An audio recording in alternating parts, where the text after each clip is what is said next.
What if everything you thought you knew about the origins of our world was a lie? Hidden in the ancient clay tablets of Sumer, a civilization older than history itself, lies a secret so profound it could rewrite the story of humanity.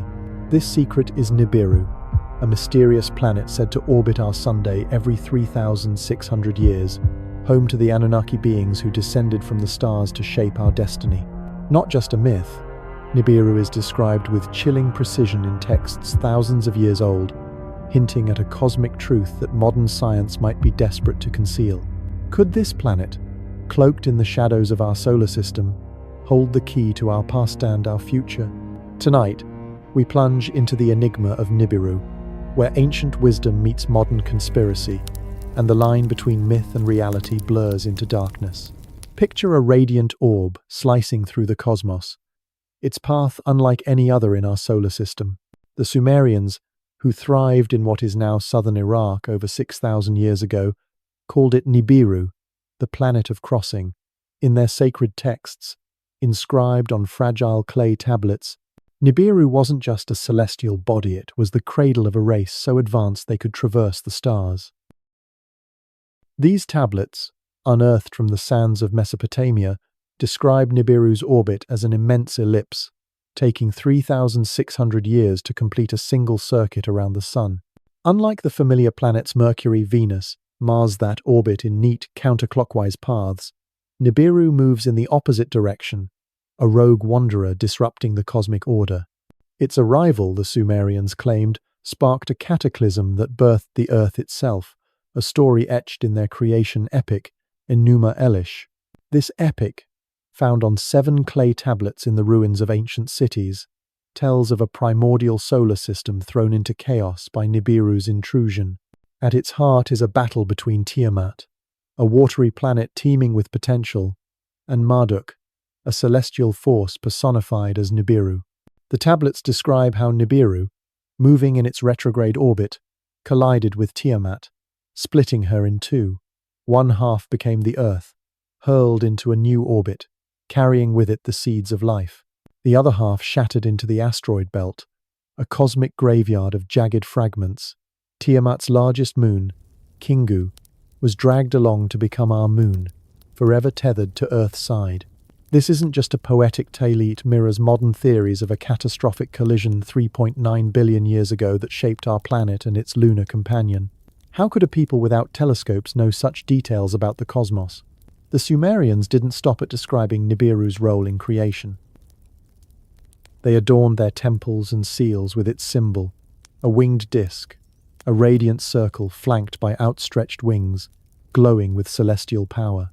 This emblem appears across the ancient world, from the ziggurats of Mesopotamia to the pyramids of Egypt, as if Nibiru's presence was a universal truth.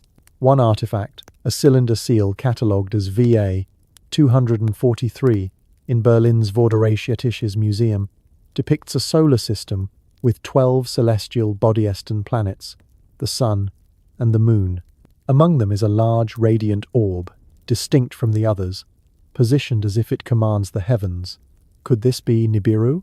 The Sumerians' precision in mapping the stars raises a haunting question. Were they merely imagining this planet, or did they witness it during one of its rare approaches to Earth? Nibiru's orbit, measured in units called sar by the Sumerians, is what makes it so elusive.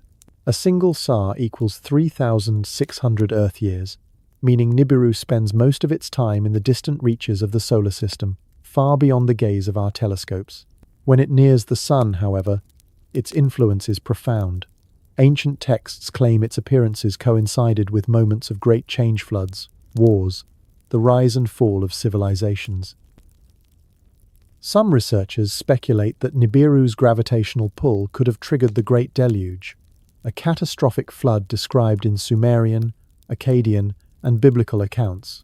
Around 12,000 years ago, during a period scientists call the Younger Dryas, Earth experienced sudden climate shifts and mass extinctions. Could Nibiru's passage have caused these upheavals, its massive presence stirring the oceans and skies? This brings us to a modern mystery that has fueled countless debates. Is Nibiru still out there? And are we being kept in the dark? In 1983, NASA's infrared astronomical satellite detected an unidentified object in deep space, sparking headlines about a possible 10th planet. The excitement was short. Lived officials quickly claimed it was a distant star, not a planet, but whispers of a cover-up persisted.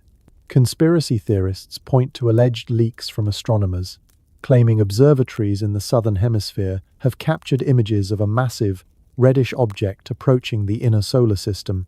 Some even suggest that classified data from space agencies like NASA and ESA confirms Nibiru's existence, but the truth is being suppressed to prevent global panic.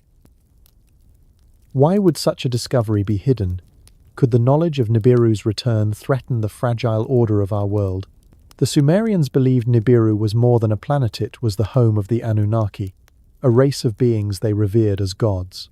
Led by Anu, the supreme deity of the heavens, the Anunnaki were said to have descended to Earth 450,000 years ago, driven by a mission that would forever alter our planet's fate.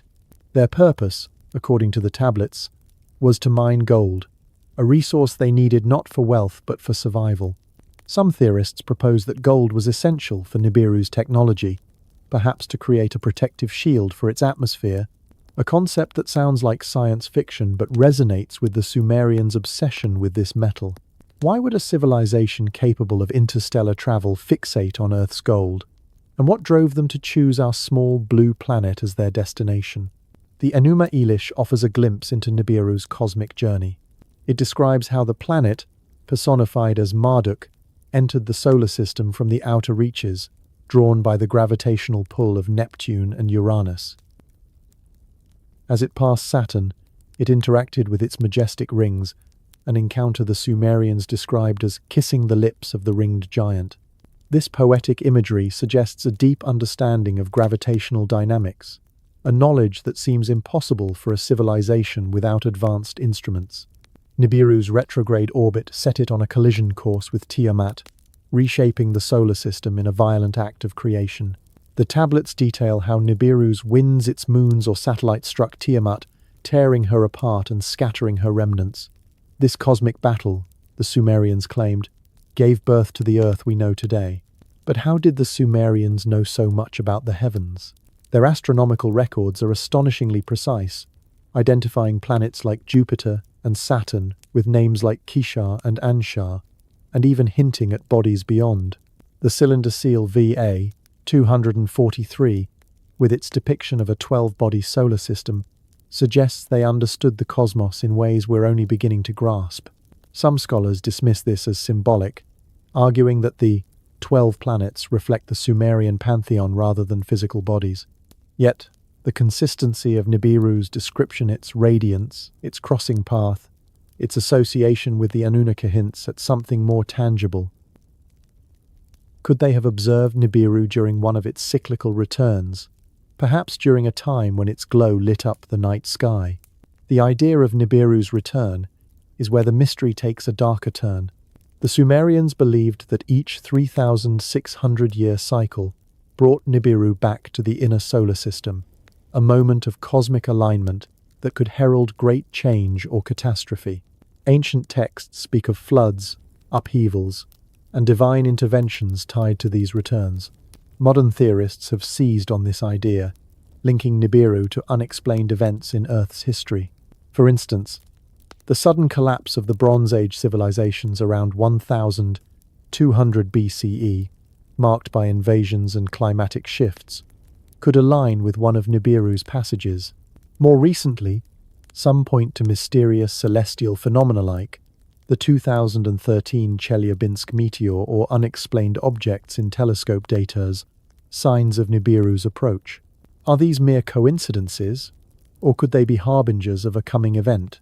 Conspiracy theories surrounding Nibiru have only grown in the digital age.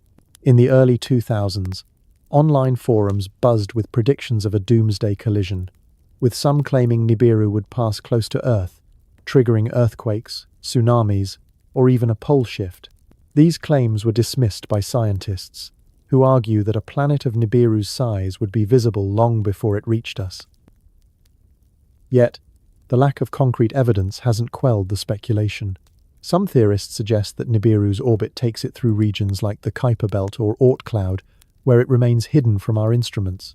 Others claim that governments have built secret bunkers to prepare for its arrival, a chilling echo of the Sumerian tales of divine judgment.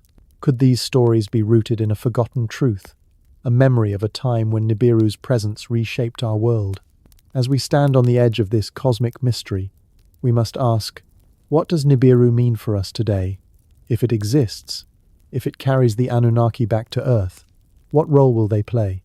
The Sumerians saw them as creators, teachers, and rulers, but also as forces of immense power, capable of both creation and destruction. The tablets hint that Nibiru's return could be a moment of reckoning, a time when humanity faces its origins and its future. Will the Anunnaki return as benevolent guides, as conquerors, or as silent observers of a world they once shaped? The answers lie buried in the sands of Sumer, in the fragile clay tablets that have survived millennia to whisper their secrets. Now, as we prepare to explore the Anunnaki themselves, the beings who called Nibiru home carry with us the weight of this enigma. They were not just gods of myth, but architects of civilization, beings who crossed the stars to walk among us. Their story, etched in the ancient texts, is a bridge between the heavens and earth, a tale of gold, power, and the origins of humanity itself. Let's step forward into the world of the Anunnaki and uncover the truth behind their mission to our planet. If this mystery has sparked your curiosity, join us on this journey by subscribing to Mystery History for Sleep. Share your thoughts in the comments. Do you believe Nibiru is out there, waiting to return? Let's unravel these secrets together. The enigma of Nibiru has left us standing at the edge of a cosmic mystery, a planet that may have reshaped our solar system and brought forth beings of unimaginable power. Now, we turn our gaze to those beings themselves, the Anunnaki, the celestial architects who, according to ancient Sumerian texts, descended from the heavens to walk among us. These were no ordinary deities, no mere figments of myth. The Sumerians described them as advanced, intelligent entities from the planet Nibiru, arriving on Earth some 450,000 years ago, with a purpose that would forever alter the course of human history. Their story, etched into clay tablets unearthed from the sands of Mesopotamia, paints a picture of gods who were both creators and rulers, beings whose influence may still linger in the shadows of our world. Who were the Anunnaki? Why did they come to our planet? And could their legacy hold secrets that powerful forces today are desperate to conceal? In the ancient city of Eridu, where the Tigris and Euphrates rivers cradled the birth of civilization, the Sumerians recorded the arrival of the Anunnaki with a reverence that borders on awe. Their name, meaning those who from heaven to earth came, captures their otherworldly origin. Led by Anu, the supreme deity who ruled the heavens from Nibiru, the Anunnaki were a pantheon of beings with distinct roles and powers. Among them, two figures stand out: Enki, the lord of wisdom and creation, whose ingenuity shaped the world we know, and Enlil, the commander of earth and sky, whose iron will enforce order and authority. These were not distant gods worshipped in abstract. They were tangible presences, described in texts as walking among humans, guiding their actions, and wielding technologies far beyond the comprehension of ancient minds. The Sumerian tablets, discovered in the ruins of cities like Nippur and Uruk, tell of the Anunnaki's arrival in a time when Earth was a wild, untamed frontier. According to these texts, their mission was driven by a singular need: gold, not for wealth or adornment, but for a purpose that sounds like the stuff of science fiction. Some theorists, drawing from the translations of scholars like Zecharia Sitchin, propose that the Anunnaki required gold to sustain their home planet, Nibiru. They suggest that Nibiru's atmosphere, battered by cosmic radiation or other forces, needed a shield of gold particles to maintain its habitability. This idea, while speculative, finds echoes in the Sumerian emphasis on gold as a divine resource, often described as the shining metal in texts like the Atrahasis. The Anunnaki's quest for gold brought them to Earth, where they first sought it in the waters of the Persian Gulf, navigating reed boats in search of alluvial deposits. But who were these Anunnaki, and what made them so extraordinary? The Sumerian texts portray them as beings of immense knowledge, capable of feats that seem almost miraculous. Enki, in particular, emerges as a figure of boundless intellect. Known as Ea in Akkadian texts, he was the master of the Abzu, a term that translates to the deep, but carries a deeper meaning, the place of shining metal. The tablets describe Enki establishing his headquarters in Eridu, a city revered as the first settlement of the gods. Here, he oversaw operations that ranged from mining to the creation of life itself. His symbol, a serpent or fish, reflects his connection to water and wisdom, and some texts depict him emerging from the Persian Gulf, clad in a shimmering cloak, as if stepping from another world.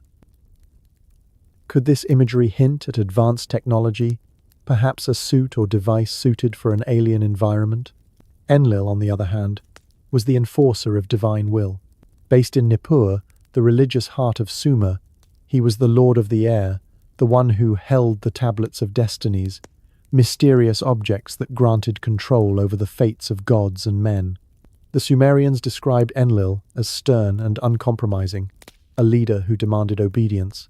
His ziggurat at Nippur, a towering stepped pyramid, was said to be a bond heaven-earth, a place where the Anunnaki communicated with their celestial home. The tablets suggest that Enlil's authority often clashed with Enki's more compassionate nature, setting the stage for a cosmic rivalry that would shape humanity's future. This tension, recorded in texts like the Epic of Gilgamesh, hints at a complex society among the Anunnaki, one with its own politics, alliances, and conflicts. The Anunnaki's mission on Earth was not a solitary endeavor. The tablets speak of a group of 50 initial explorers, led by Enki, who arrived to establish a foothold. They founded Eridu as their first outpost, a city whose name means house in the faraway built.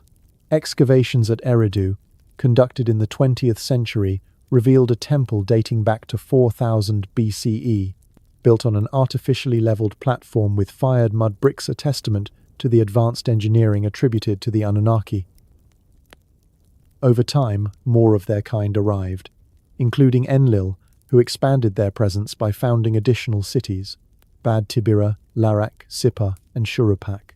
Each city had a specific role, from metalworking in Bad Tibira to scribal schools in Shurupak, suggesting a highly organized operation. The Sumerians believed these cities were divine gifts, bestowed upon humanity to elevate them from savagery to civilization. But the Anunnaki's influence extended far beyond infrastructure. The Sumerian king list, inscribed on a four-sided clay prism known as WB 444, claims that kingship was lowered from heaven by the Anunnaki. This text, housed in Oxford's Ashmolean Museum, lists rulers of these divine cities, with reigns lasting tens of thousands of years durations that defy human lifespans. For instance, Alulim, the first king of Eridu, is said to have ruled for 28,800 years. Scholars debate whether these numbers are symbolic or reflect a different measurement of time, perhaps tied to Nibiru's orbital cycle.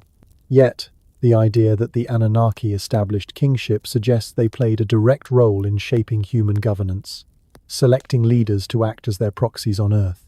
This brings us to one of the most provocative theories surrounding the Anunnaki, their influence on modern power structures.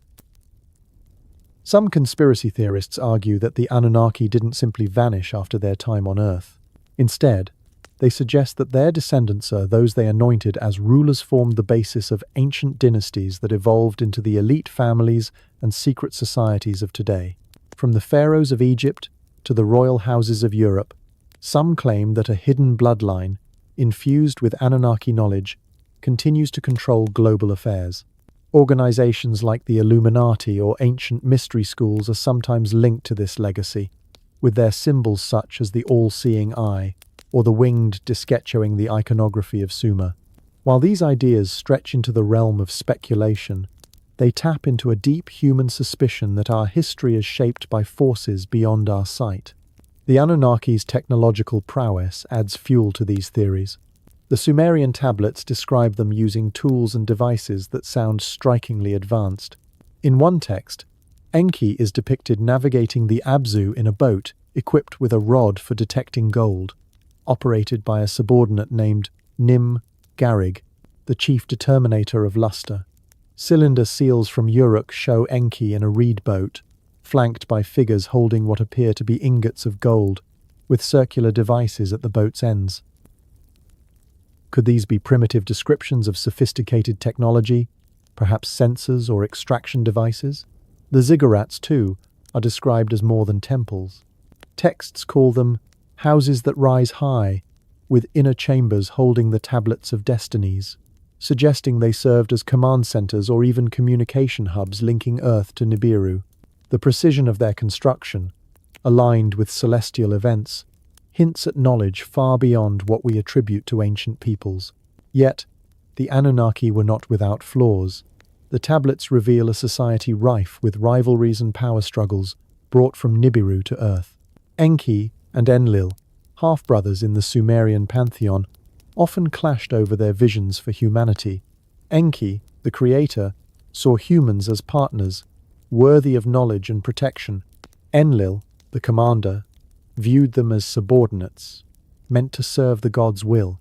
This tension is vividly captured in the Atrahasis, where Enlil's decision to unleash a great flood to wipe out humanity is thwarted by Enki's compassion, who saves a human named Ziusudra. These conflicts suggest that the Anunnaki were not a monolithic force, but a complex civilization with their own agendas, mirroring the political dramas we see in human history. The question of the Anunnaki's true nature remains unanswered. Were they truly extraterrestrial beings, as some theorists propose, or were they a highly advanced human civilization whose technology was mistaken for divine power? The Sumerians described them with human-like traits: anger, jealousy, compassion, but also with abilities that seem otherworldly. Their ability to traverse space, manipulate the Earth's resources, and perhaps even engineer life suggests a level of advancement that challenges our understanding of history. Some speculate that the Anunnaki were survivors of a lost civilization, perhaps from a previous cycle of Nibiru's orbit, who brought their knowledge to Earth. Others go further, suggesting they were interdimensional beings, capable of moving between realms we cannot yet perceive. The possibility that the Anunnaki's influence persists today adds a chilling dimension to their story. Conspiracy theories abound that their legacy lives on, not just in ancient ruins, but in the structures of power that govern our world. Some claim that ancient texts, like those stored in the Vatican's secret archives or guarded by private collectors, contain untranslated passages about the Anunnaki's plans for humanity. Others point to modern phenomena like unexplained technological leaps or the sudden rise of global organizations as evidence of their continued presence. Could the Anunnaki, or their descendants, still walk among us, shaping events from the shadows? The idea is as unsettling as it is intriguing, a thread that weaves through the fabric of human history. As we prepare to delve into the most astonishing aspect of the Anunnaki's legacy, the creation of humanity itself, we carry forward the weight of their mystery. The Sumerians believed that these beings from Nibiru didn't just mine gold or build cities, they engineered life, crafting humans to serve their divine purpose. This act, described in chilling detail in ancient texts, raises profound questions about who we are and why we exist. The story of the Anunnaki is not just a tale of gods and planets, it's a mirror held up to our own origins, reflecting truths that may have been hidden for millennia. Let's step deeper into their world to uncover the secrets of how humanity came to be and what the Anunnaki intended for us. The Anunnaki, those celestial beings from the mysterious planet Nibiru, have revealed themselves as architects of civilization, wielding knowledge and power that shaped the ancient world. Their arrival on Earth, driven by a quest for gold, set the stage for a saga that spans millennia. But their most astonishing act, one that echoes through the ages and challenges the very essence of who we are, lies in the creation of humanity itself. According to the ancient Sumerian tablets, the Anunnaki, led by the ingenious Enki, didn't just build cities or mine precious metals, they engineered life, crafting humans from the raw material of Earth. This is no mere myth. It's a story etched in clay, preserved for thousands of years, that suggests our origins may be far more extraordinary than we've been led to believe. What secrets lie in the act of our creation? Could the Anunnaki's handiwork still pulse within our DNA? And why might the truth about our beginnings be something the powers of the world want to keep hidden? In the cradle of Sumer, where the rivers Tigris and Euphrates wove a fertile tapestry, the Anunnaki established their first settlements, with Eridu as their cornerstone. Here, Enki, the Lord of Wisdom and Master of Creation, took center stage. The Sumerian texts, particularly the Atrahasis epic, unearthed from the ruins of ancient libraries, tell a tale that is both fantastical and hauntingly precise. They describe a time when the Anunnaki, tasked with toiling in Earth's mines to extract gold, grew weary of their labor. The tablets speak of a rebellion among the lesser gods, the Igigi, who were burdened with endless work in the Abzu, the region of shining metal in what some believe to be southern Africa. Their cries for relief reached the Council of the Anunnaki, presided over by Anu, the supreme deity, and it was Enki who proposed a radical solution: to create a new being, a worker to bear the burden of the gods. This being, the tablets declare, was to be humanity. The Atrahasis recounts a process that sounds eerily like genetic engineering. Enki, in collaboration with a goddess named Ninhursag, also known as Nintu, the Lady of the Rib, devised a plan to fashion a creature from the clay of the earth mixed with the blood of a god. The text describes how a god, often identified as We, Ila, or Geshtu, was sacrificed, his blood and essence blended with earthly materials to create a new life form. This wasn't a random act of creation, but a deliberate, calculated process. The Sumerians used terms like mixing and molding, suggesting a level of precision that aligns more with science than sorcery. The result was Adamu, a name that resonates with the biblical Adam, a being designed to serve the Anunnaki as a laborer in their mines and fields. The implications of this story are staggering. If the Sumerians are to be believed, humanity was not the product of natural evolution, but of an intentional act of creation, a genetic experiment orchestrated by beings from another world. The tablets detail how Enki and Ninhursag worked in a house of shimming, a term that some interpret as a laboratory or genetic workshop. They describe the creation of multiple prototypes, beings that were imperfect at first, some unable to speak, others malformed until the final version of humanity emerged. These accounts, found in fragments scattered across sites like Nippur and Sippar, paint a picture of trial and error, a process that mirrors modern genetic engineering techniques. Could the Anunnaki have possessed knowledge of DNA manipulation thousands of years before we discovered the double helix? This idea challenges everything we've been taught about human evolution. Modern science traces our origins to a gradual process spanning millions of years, from early primates to Homo sapiens. Yet, there are gaps in the fossil record, moments where humanity seems to leap forward in intelligence and capability without clear explanation. Some theorists point to the missing link, the elusive transitional form between early hominids and modern humans, as evidence that our development was not entirely natural. Could the Anunnaki's intervention explain these leaps? The Sumerian text suggests that humans were created to be Lulu, a term meaning mixed one, implying a hybrid of earthly and divine elements. This hybrid nature raises a provocative question. Does our DNA carry traces of the Anunnaki, a genetic signature that sets us apart from other creatures? The Atrahasis goes further, describing how the Anunnaki imbued humans with a spark of divine intelligence. Enki, the compassionate creator, ensured that his creations were not mere automatons, but beings capable of thought, creativity, and perhaps even rebellion. This gift of intellect, however, came with consequences. The tablets recount how humans multiplied rapidly, their numbers growing beyond the Anunnaki's control. Their noise and chaos disturbed Enlil, the stern lord of command, who saw humanity as a threat to the divine order. This tension between Enki's benevolence and Enlil's authority sets the stage for one of the most dramatic events in Sumerian lore, the Great Deluge, a cataclysm intended to wipe humanity from the earth. But Enki, ever the protector, would defy his brother to ensure our survival. The idea that humanity was engineered by extraterrestrial beings is not just a tale from ancient Sumerites, a concept that resonates with modern conspiracy theories. Some speculate that the Anunnaki's genetic experiments left a lasting imprint, a code within our DNA that could be activated under the right conditions. Could this explain the sudden bursts of technological advancement throughout history, from the invention of writing to the digital age? Some theorists go further, suggesting that the Anunnaki designed humans with a dormant potential, a hidden capacity that could awaken when Nibiru returns. This idea, while speculative, fuels speculation about secret experiments in modern laboratories, where scientists might be probing our genetic code for traces of an alien legacy. Are there classified projects, hidden in government facilities, seeking to unlock the secrets of our origins? The Sumerian texts offer tantalizing clues about the methods used by Enki and Ninhursag.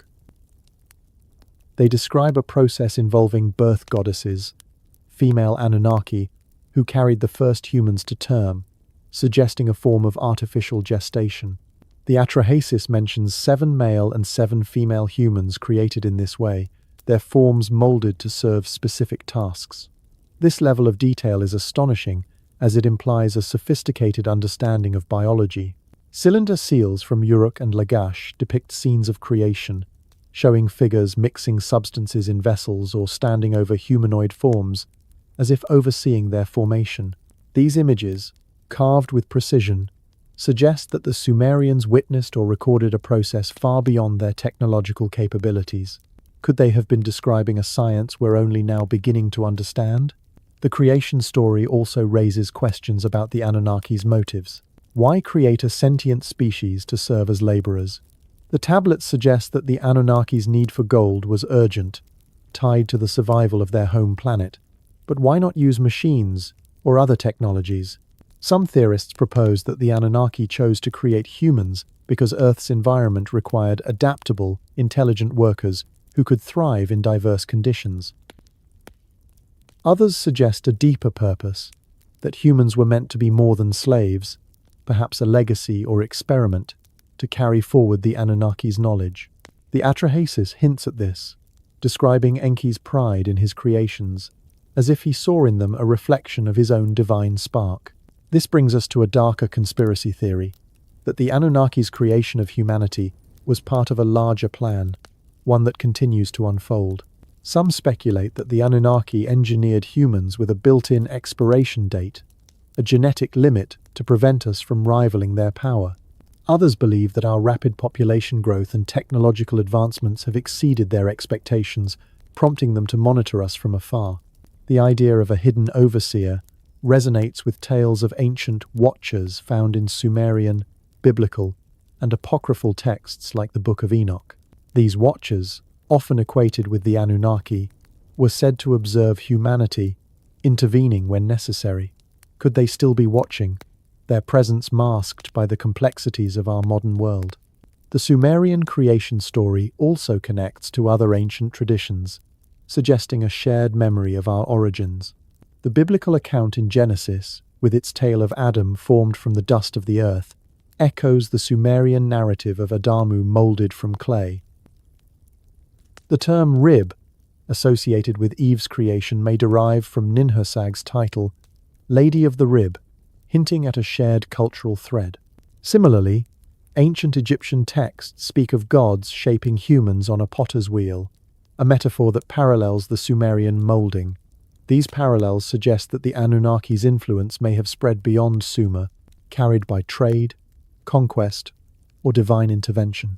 But why would such a story be so widespread, only to be buried in the annals of history? The answer may lie in the power of this knowledge. If humanity was created by extraterrestrial beings, the implications are profound. It challenges religious doctrines, scientific paradigms, and the authority of institutions that have shaped our understanding of the past. Some conspiracy theorists argue that this truth has been deliberately suppressed, locked away in the vaults of museums or the archives of secret societies. The Sumerian tablets, many of which remain untranslated in institutions like the British Museum, are said to contain details of the Anunnaki's experiments that could upend our view of history. Why are these texts so closely guarded? Could they reveal a truth too dangerous for the world to know? The creation of humanity also raises ethical questions about the Anunnaki's actions. Were they benevolent creators, as Enki's compassion suggests, or calculating overlords who saw us as mere tools? The Atrahasis portrays Enki as a protector, defying Enlil's decree to save humanity from destruction. Yet, other texts hint at a more complex dynamic, with the Anunnaki debating the fate of their creations. Some humans, the tablets suggest, were granted longevity or divine favor, like Ziusudra, who was given life like a god after surviving the flood. Could these favored individuals be the ancestors of ancient kings or modern elites, carrying a genetic legacy that sets them apart? As we prepare to explore the cataclysmic event that nearly erased humanity, the Great Deluge, carry with us the weight of this creation story. The Anunnaki's act of engineering life was not just a moment of divine inspiration, it was a calculated intervention that bound our fate to theirs. The tablets of Sumer whisper of a time when gods walked among us, shaping our bodies and minds to serve their purpose. But what if that purpose was never fully revealed? What if the Anunnaki's experiment is still unfolding, its final chapter tied to the return of Nibiru? As we delve into the deluge that tested humanity's survival, we'll uncover the clash between Enki and Enlil, and the secrets that may still lie hidden in our very essence. The Anunnaki, those enigmatic beings from Nibiru, have woven a tale of creation that places humanity at the heart of their celestial ambitions.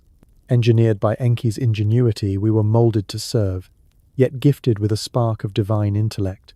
But this gift came at a cost, stirring tensions among the gods that would erupt in one of the most cataclysmic events in ancient lore, the Great Deluge. Preserved in the clay tablets of Sumer, this story of a world-swallowing flood is not just a myth, it's a haunting echo of a disaster that reshaped humanity's path. Was this deluge a divine punishment, orchestrated by the stern Enlil to erase a rebellious creation? Or was it a cosmic catastrophe, triggered by the return of Nibiru itself? As we dive into this ancient narrative, we uncover a saga of betrayal, salvation, and secrets that may hint at forces still at play in our world. In the ancient city of Nippur, where Enlil's towering Ziggurat stood as a testament to his authority, the Sumerians recorded a tale that reverberates across cultures and millennia, the Atrahasis epic. Inscribed on clay tablets unearthed from the ruins of Mesopotamia, describes a time when humanity's numbers had grown beyond the Anunnaki's control. The tablets, some of which date back to 1800 BCE, paint a vivid picture. Humans, created to toil in the mines and fields, had multiplied rapidly, their clamour echoing across the earth. This noise, as the texts call it, was not just sound but a metaphor for chaos disorder that threatened the divine order Enlil so fiercely upheld. Enraged by humanity's unruliness, Enlil convened the Anunnaki Council and declared a drastic solution, a flood to wipe the slate clean, to drown the world and its troublesome inhabitants. The Atrahasis details Enlil's resolve with chilling clarity. He proposed a deluge so vast it would erase every trace of human civilization, returning Earth to a primal state. The tablets describe his wrath as unrelenting, a divine judgment against a creation he deemed flawed. But not all the Anunnaki agreed.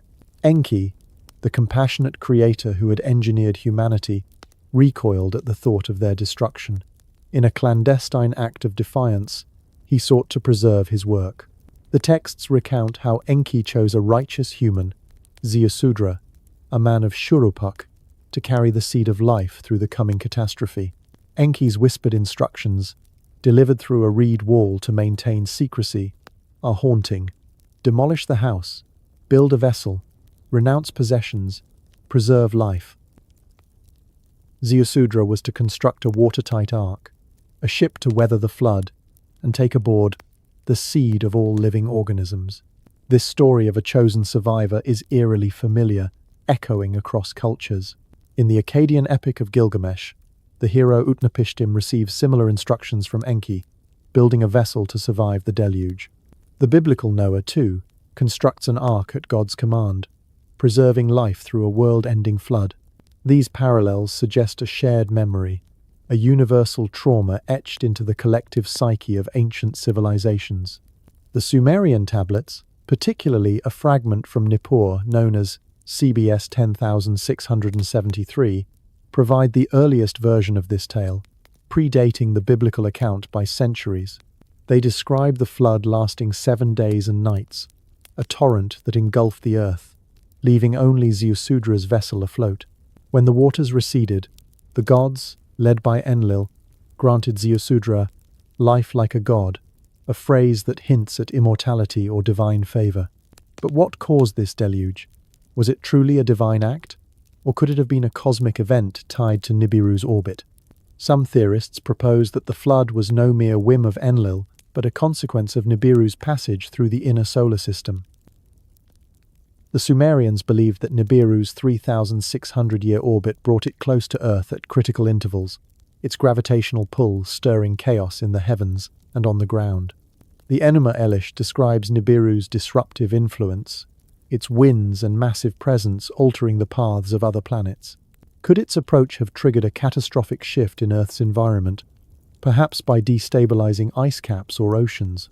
Modern science lends credence to this idea, pointing to evidence of a global flood around 12,000 years ago, during the Younger Dryas period, when melting ice sheets caused sea levels to rise dramatically.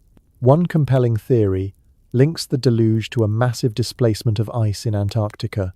Geological records show that around 9,600 BCE, a sudden collapse of ice sheets unleashed torrents of water, flooding coastal regions and submerging ancient settlements.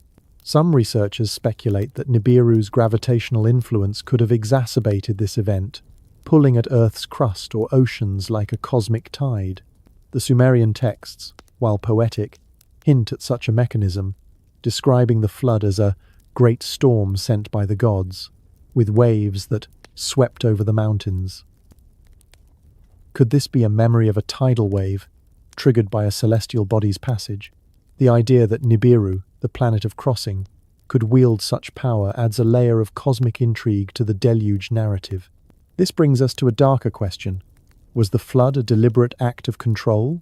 Some conspiracy theorists argue that Enlil's decision to unleash the deluge was not just about restoring order, but about maintaining Anunnaki dominance. Humanity, with its growing numbers and intelligence, may have posed a threat, a creation that could one day rival its creators.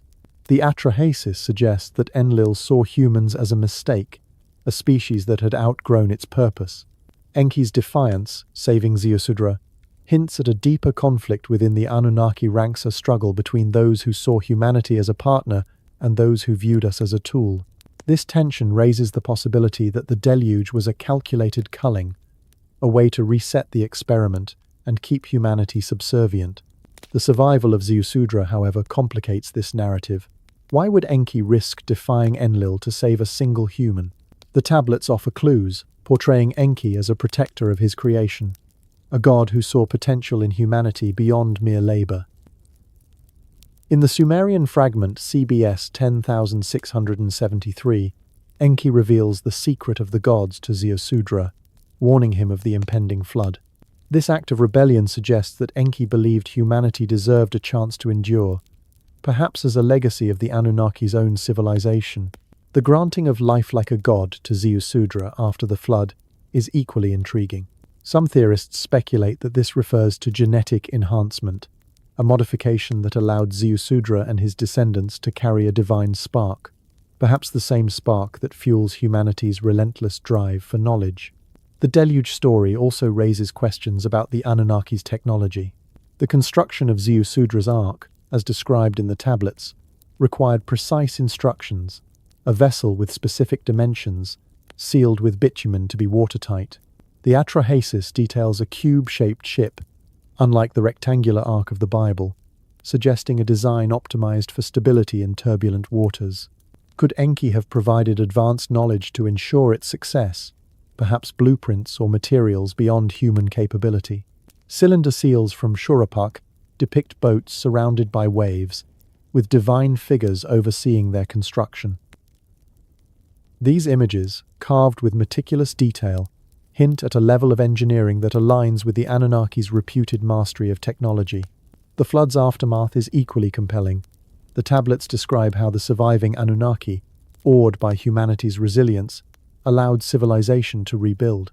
Cities like Eridu and Sippar, which the Sumerians believed were founded before the Deluge, were re-established, their ziggurats rising as symbols of divine human collaboration.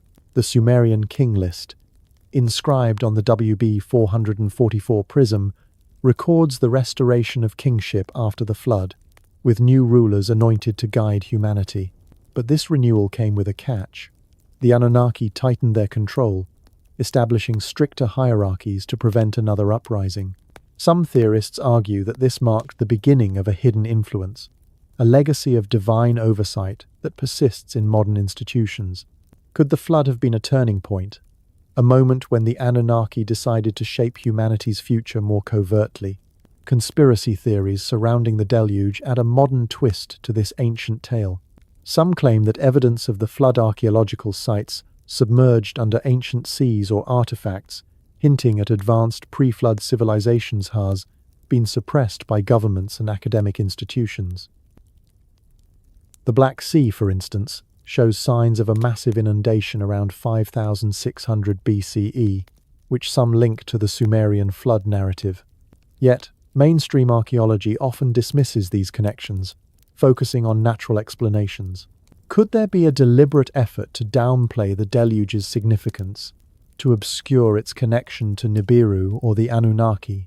The idea that ancient texts hold truths too disruptive for modern society fuels speculation that key artifacts remain locked away, their secrets guarded by those in power. The Deluge also resonates with global myths, suggesting a shared trauma. From the Greek story of Deucalion to the Hindu tale of Manu, flood narratives appear across cultures, each with a chosen survivor guided by a divine figure. This universality raises questions. Did these stories emerge independently, or do they reflect a single event, preserved in different tongues? The Sumerian account, with its detailed descriptions of divine counsel and human salvation, feels like the original blueprint, a story that spread as survivors rebuilt their world. The consistency of these tales, combined with geological evidence of massive flooding, suggests that the Deluge was more than myth. It was a defining moment in human history. As we prepare to explore the cataclysmic event that nearly erased humanity, the great Deluge carry forward the weight of this creation story. Was it a punishment, a cosmic accident, or a calculated act to reshape humanity's destiny? The clash between Enki and Enlil, the survival of Ziusudra, and the echoes of Nibiru's influence weave a narrative that challenges our understanding of the past. The Sumerians, emerging from the flood's devastation, would build a civilization of unparalleled brilliance, guided by the knowledge of their celestial creators. Their story, preserved in the cities and tablets of Mesopotamia, is a testament to humanity's resilience and a reminder that our origins may be tied to forces beyond our world. If this tale of divine rebellion and cosmic upheaval has you hooked, dive deeper with us at Mystery History for Sleep. Smash that like button, drop a comment with your take on the Anunnaki's motives, or share this video to spark a conversation about our hidden past. The Great Deluge has washed away the old world, leaving humanity clinging to survival through the defiance of Enki and the Ark of Ziusudra. From the receding waters, a new chapter begins, one where the Anunnaki's influence transforms a scattered, flood-ravaged people into the architects of the world's first known civilization, Sumer. Nestled between the Tigris and Euphrates rivers, in what is now southern Iraq, Sumer emerges like a phoenix, its cities rising from the mud with a brilliance that defies explanation. The clay tablets of this ancient land, unearthed by modern archaeologists, tell of a society that invented writing, built towering ziggurats, and mapped the stars with uncanny precision. But behind these achievements lies a deeper question. How did a people, so soon after a global catastrophe, create a civilization so advanced? The answer, whispered in the ancient texts, points to the Anunnaki, whose divine knowledge may have seeded Sumer's greatness. Could their legacy be the key to humanity's leap into civilization And are there secrets of their influence that remain hidden, guarded by those who fear the truth? Sumer, flourishing around 4000 BCE, is a marvel that puzzles historians to this day. In a mere blink of historical time, this civilization birthed innovations that form the bedrock of human society: the wheel, written language, legal codes, and urban planning. The Sumerian king list, inscribed on a clay prism known as WB 444, declares that kingship was lowered from heaven after the Deluge, suggesting that the Anunnaki directly orchestrated Sumer's rise. This text, discovered in the ruins of ancient cities, lists rulers with reigns that stretch into the thousands of years, hinting at a divine or otherworldly origin for their authority. Cities like Eridu, Nippur, Uruk, and Lagash sprang up as if guided by a master plan, each with a purpose tied to the Anunnaki's mission. Eridu, the first city, was Enki's domain, a hub of wisdom and creation. Nippur, Enlil's stronghold, served as the religious heart, its ziggurat a beacon of divine authority. But what drove this sudden explosion of culture and technology? The Sumerians' achievements are staggering in their scope. They invented cuneiform, one of the earliest writing systems, etching wedge-shaped symbols onto clay tablets to record everything from trade agreements to epic tales. Over 30,000 tablets from Nippur alone, uncovered by expeditions in the late 19th century, reveal a society obsessed with knowledge. These tablets, housed in museums like the University of Pennsylvania's, detail mathematical systems based on base 60, a legacy still seen in our division of hours and minutes. They describe a lunisolar calendar, intercalated with a leap month to align with the stars, and astronomical observations that mapped the zodiac's 12 constellations. The Sumerians' precision in tracking celestial bodies, without telescopes, suggests a knowledge that transcends their era. Could this expertise have come from the Anunnaki, whose texts claim they brought the arts of civilization from Nibiru? Architecture is another testament to Sumer's brilliance and its possible divine inspiration. The ziggurats, massive stepped pyramids, were not mere temples but engineering marvels. Built with sun-dried and kiln-fired mud bricks, bonded with bitumen, these structures reached heights of up to 90 meters. Excavations at Uruk revealed the Ana Ziggurat, dedicated to Anu and Inanna, its white-painted walls gleaming under the Mesopotamian sun. The ziggurat at Nippur, known as Ekur, or House Mountain, was said to house the tablets of destinies, mysterious objects that controlled fate. These structures were aligned with celestial events, their foundations laid with a precision that rivals modern engineering. The Sumerians' ability to construct such monuments, so soon after the Deluge, raises a haunting question. Did they inherit this knowledge from a source beyond Earth? The Sumerians also pioneered urban planning, creating cities that functioned as complex societies. Uruk, home of the legendary Gilgamesh, was encircled by a massive wall over 6 miles long, a feat described in the Epic of Gilgamesh as a divine creation. Excavations in the 20th century uncovered evidence of streets, marketplaces, and scribal schools, where students learned to write cuneiform and calculate taxes. The city of Lagash yielded over 10,000 tablets, detailing commerce with distant lands and even conflicts with neighboring cities. Statues of King Gudea, carved around 2400 BCE, depict a ruler who built temples with rare materials sourced from far-off regions, suggesting a network of trade and influence that spanned continents. This level of organization and sophistication seems almost miraculous for a society emerging from a global flood. But the Sumerians' achievements extend beyond the practical. Their art and literature reveal a culture steeped in divine reverence. The Lady from Uruk, a life-sized marble sculpture from 3200 BCE, displays a craftsmanship that rivals Greek art from 2 millennia later. Cylinder seals, small stone rollers engraved with intricate scenes, depict Anunnaki figures overseeing human activities, from farming to worship.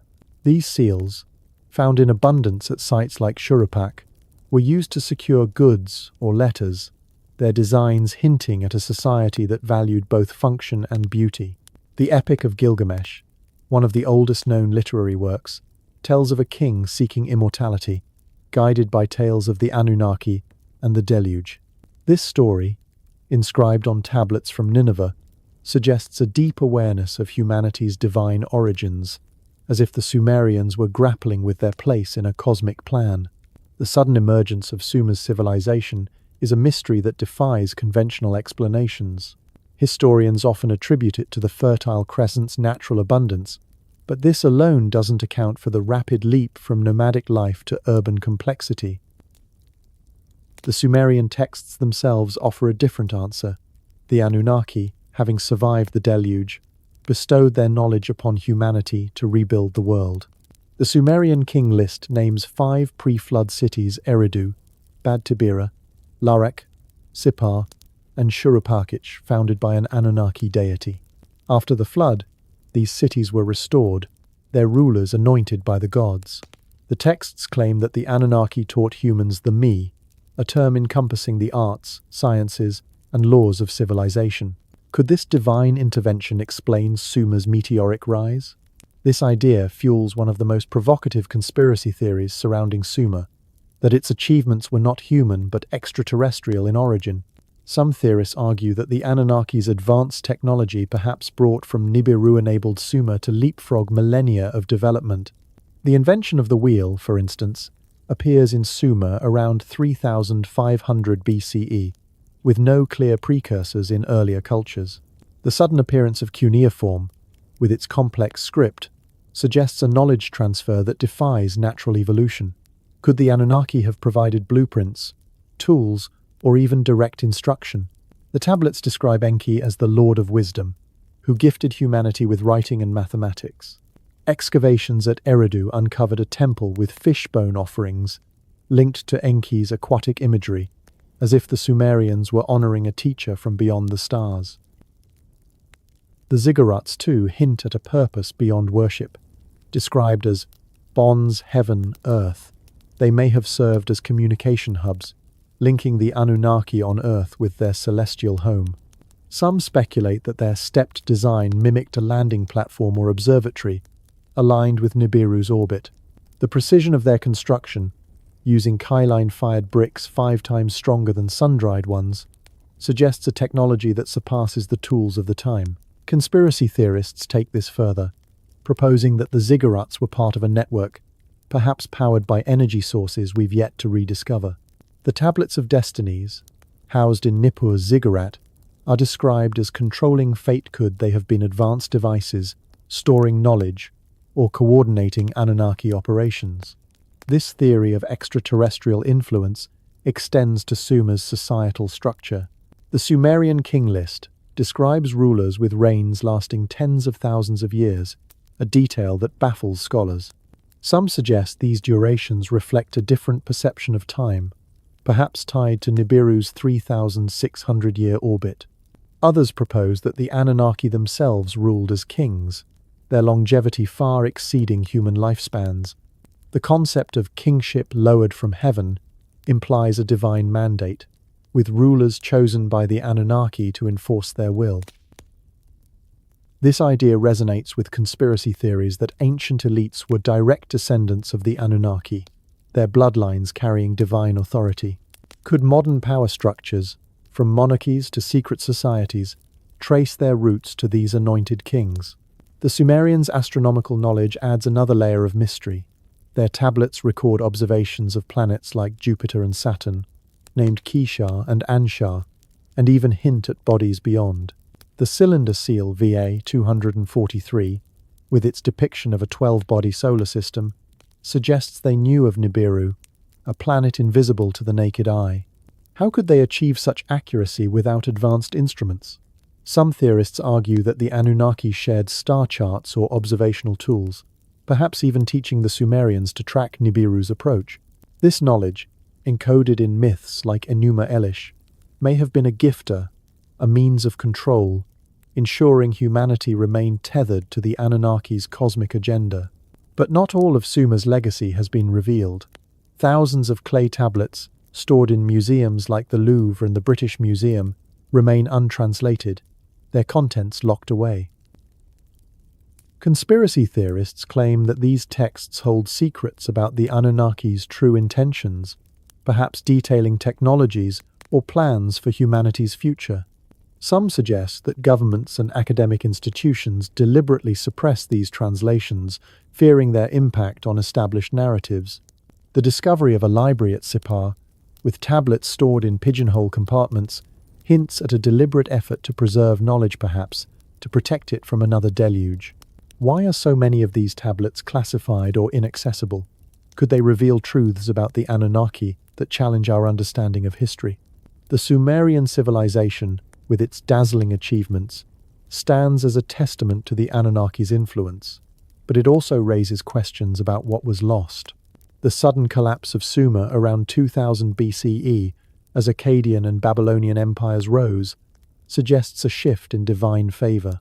Did the Anunnaki withdraw, their mission complete, or did they retreat to the shadows, guiding humanity through proxies? The tablets hint at a continued presence, with figures like Gilgamesh seeking their wisdom. As we prepare to explore the ziggurats, these enigmatic structures that may have connected Earth to Nibiru carry forward the mystery of Sumer's rise. Was it a human triumph, or a divine gift from beings who walked among us, their legacy etched in stone and clay?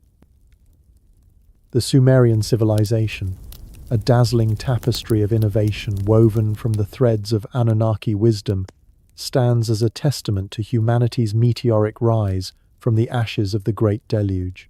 Their cities, brimming with knowledge and artistry, were more than mere settlements. They were divine outposts, shaped by beings from beyond the stars. At the heart of these cities stood the ziggurats, towering stepped pyramids that pierced the Mesopotamian sky, their sun-baked bricks a silent witness to a forgotten era. These were not just temples or monuments. They were described in ancient texts as bonds, heaven, earth, structures that linked the mortal realm to the celestial domain of the Anunnaki. But what if their purpose was even grander? Could the ziggurats have been more than sacred spaces, perhaps? Gateways or communication hubs, connecting Earth to the mysterious planet Nibiru. As we ascend their ancient steps, we uncover a mystery that blurs the line between architecture and cosmic technology, hinting at secrets that may still be guarded by those who fear their revelation. In the ancient cities of Sumer, ziggurats were the crown jewels, dominating the skyline with their terraced majesty. Excavations at sites like Nippur, Uruk, and have revealed these structures as marvels of engineering, built with a precision that challenges our understanding of early human capabilities. The ziggurat at Nippur, known as Ekur or House Mountain, was dedicated to Enlil, the Anunnaki Lord of Command, its 7 tiers rising to a height of nearly 90 meters. At Uruk, the Eanna ziggurat, devoted to Anu and Inanna, gleamed with white-painted walls, a beacon visible across the flat plains. Constructed with a combination of sun-dried and keyline-fired mud bricks bonded with bitumen, these structures were designed to endure, their durability a testament to a knowledge that seems almost otherworldly. The Sumerian texts describe them as divine creations, built under the guidance of the gods to serve as their earthly abodes. But the ziggurats were more than architectural feats. They were imbued with cosmic significance. The Sumerian king list and other tablets refer to them as houses that rise high, suggesting a purpose that transcended worship. The term bond heaven-earth appears repeatedly, implying a connection between the terrestrial and the celestial. In Nippur, the Ekur ziggurat housed the enigmatic tablets of destinies, objects said to control the fates of gods and men. These tablets, described in texts like the Enuma Elish, were not mere symbols but instruments of power, capable of dictating cosmic order. Were they sacred relics? Or could they have been advanced devices, perhaps linked to the Anunnaki's technology? The precision of the ziggurat's alignment with celestial events like solstices or the movements of stars suggests they served as observatories, tracking the heavens with an accuracy that baffles modern scholars. This celestial alignment fuels one of the most intriguing theories about the ziggurats, that they were designed as gateways to Nibiru. The Sumerians believed Nibiru, with its 3,600-year orbit, was the home of the Anunnaki, a planet that crossed the solar system at critical intervals. Could the ziggurats have been built to signal or communicate with Nibiru during its rare approaches? Their stepped design, with 7 tiers mirroring the 7 planets known to the Sumerians, suggests a symbolic connection to the cosmos. Some theorists go further, proposing that the ziggurats were landing platforms or energy conduits, channeling power to facilitate Anunnaki travel or communication.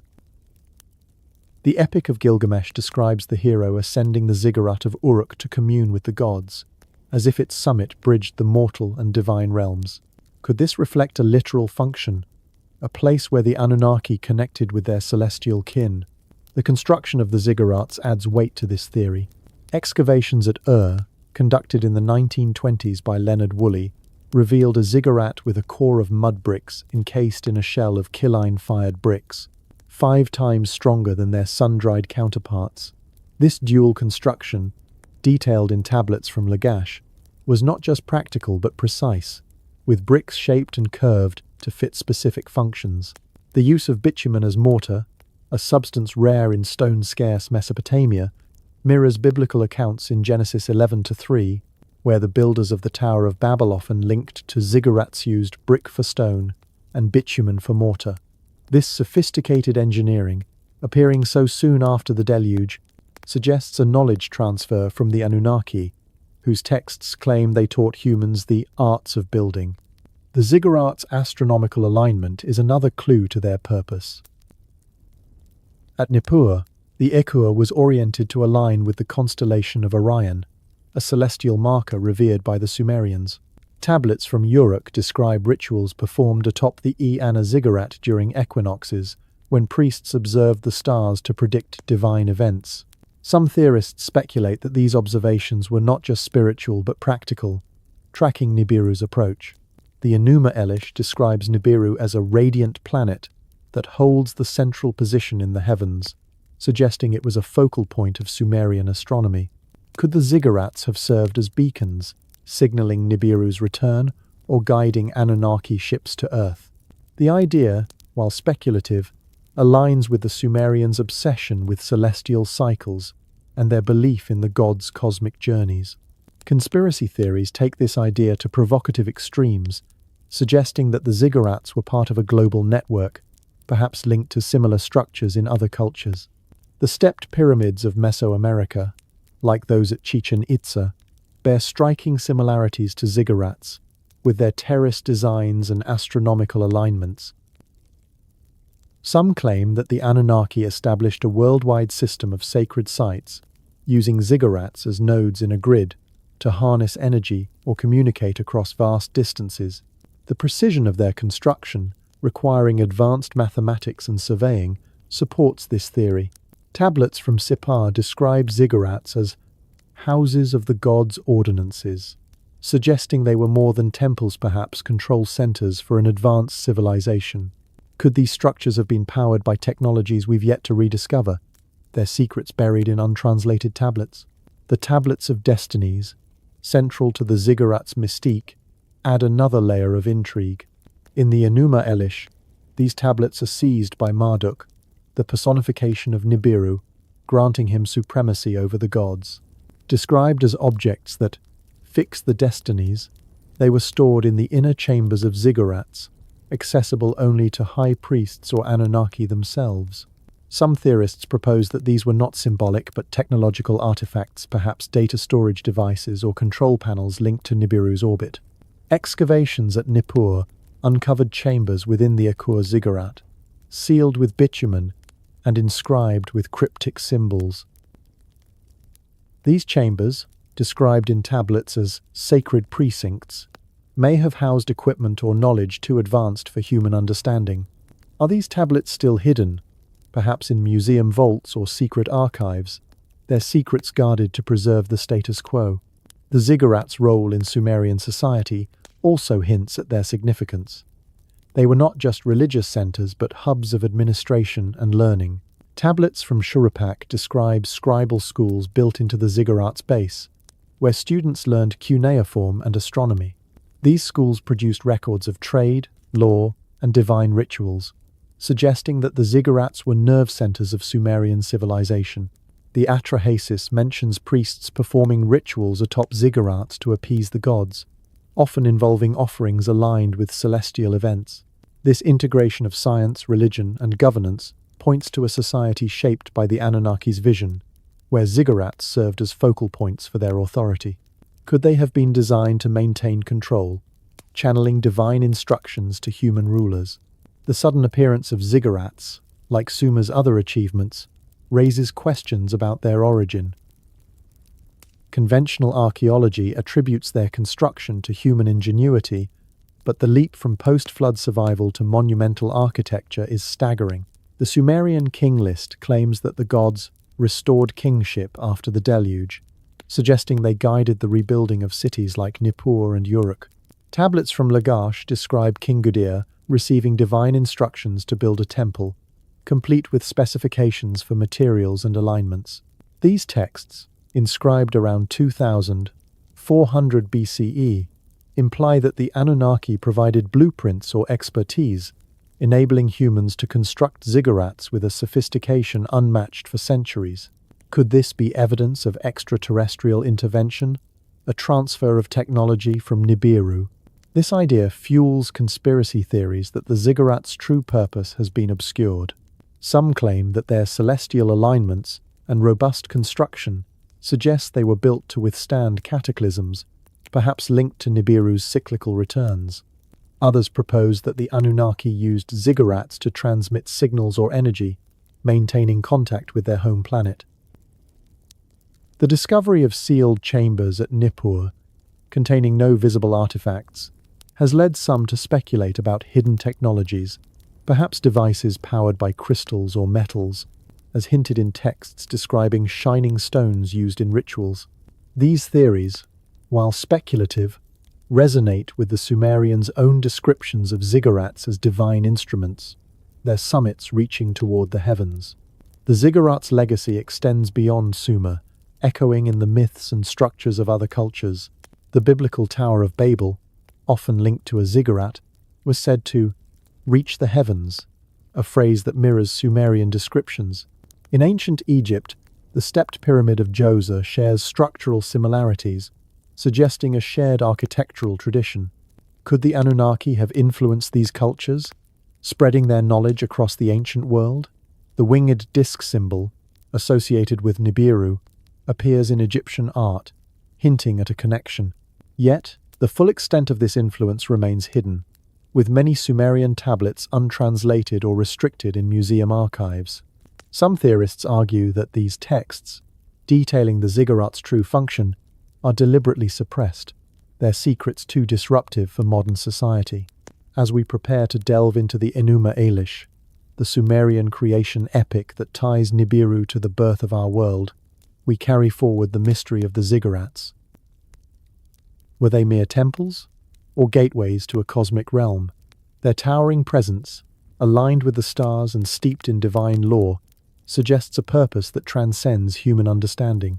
The Anunnaki, through these structures, may have left a blueprint for humanity's connection to the cosmos, a legacy that challenges us to look skyward and question our place in the universe. The ziggurats of Sumer, those towering monuments reaching toward the heavens, stand as enduring symbols of a civilization touched by the divine.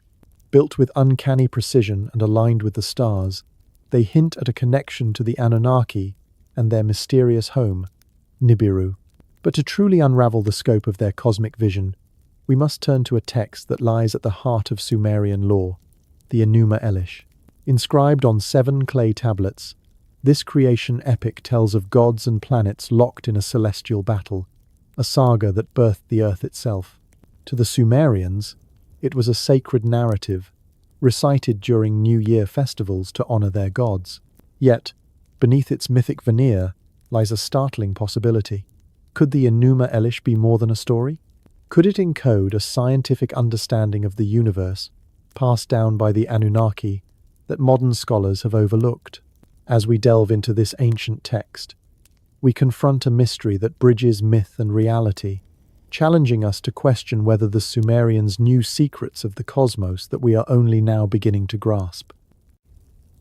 The Enuma Elish, named for its opening words meaning "when on high," was discovered in fragments across the ruins of Mesopotamia, from Nineveh to Kish, dating back to at least 1800 BCE, with Sumerian origins stretching even further.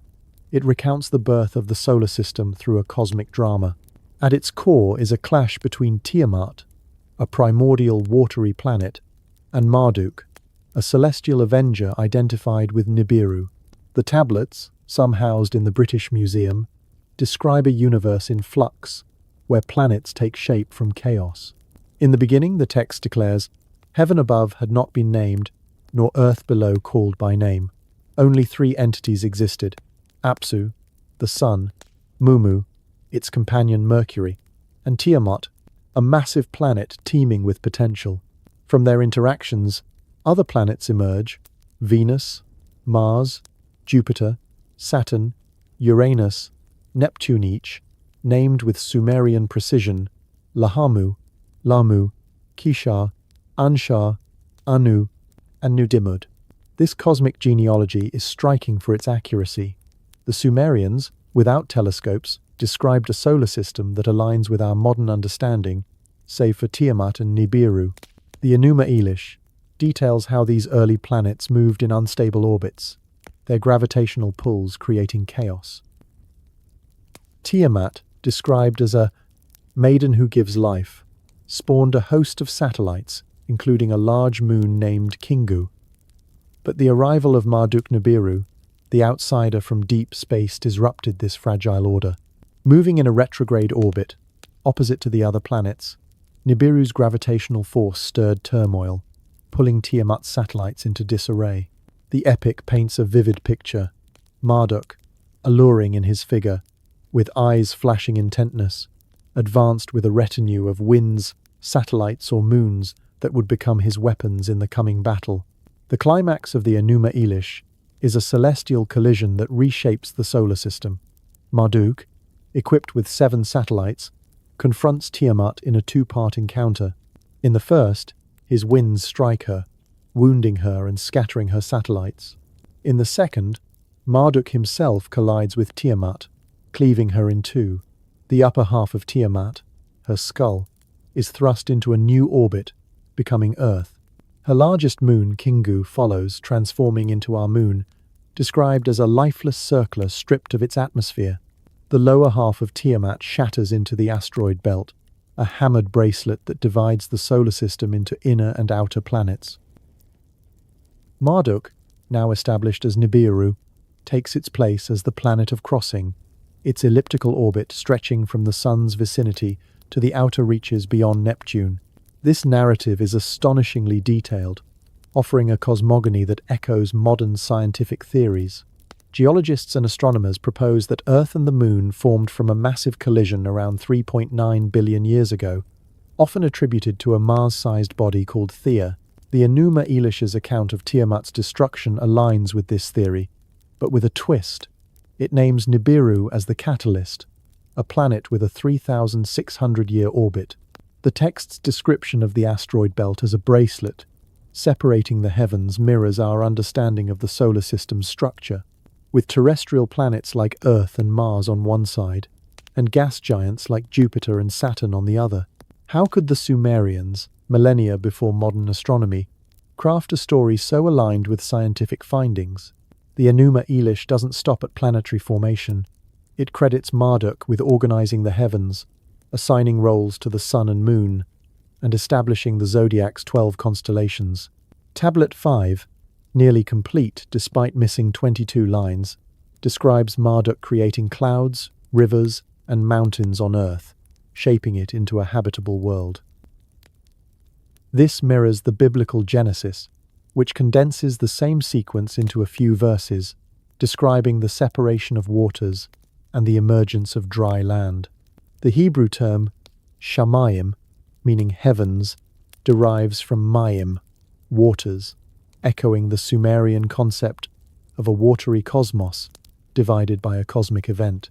The similarity suggests that the biblical authors drew from Mesopotamian lore, but the Enuma Elish's detail naming planets, describing orbits implies a deeper knowledge, perhaps imparted by the Anunnaki.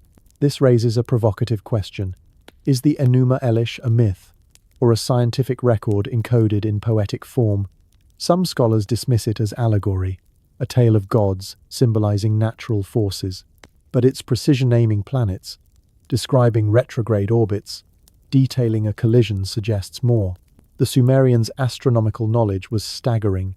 They identified Jupiter as Kishar, foremost of firm lands, and Saturn as Anshar, foremost of the heavens, a designation confirmed by modern discoveries of Saturn's expansive rings. A cylinder seal from 2500 BCE, catalogued as VA 243 in Berlin's Vorderasiatisches Museum, depicts a solar system with 12 bodies, including a prominent orb that could be Nibiru. Without telescopes, how did they know of planets beyond Saturn? Could the Anunnaki, with their advanced technology, have shared star charts or observational tools?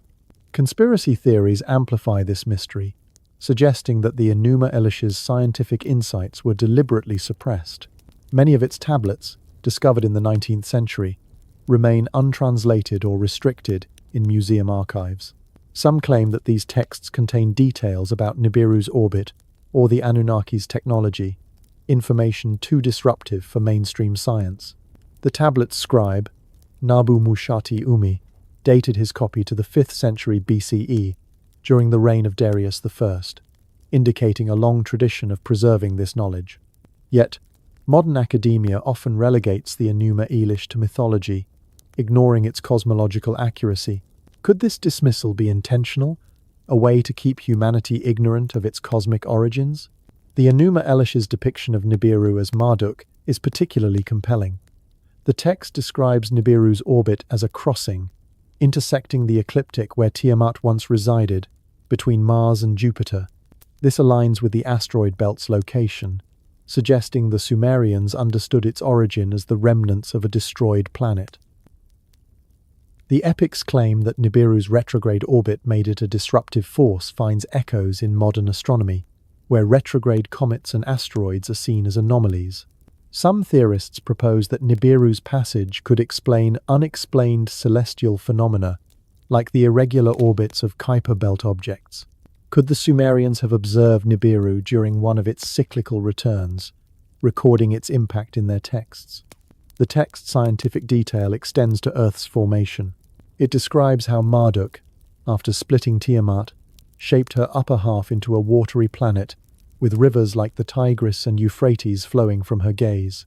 This aligns with the theory of continental drift, where Earth's landmasses emerged from a supercontinent surrounded by a vast ocean.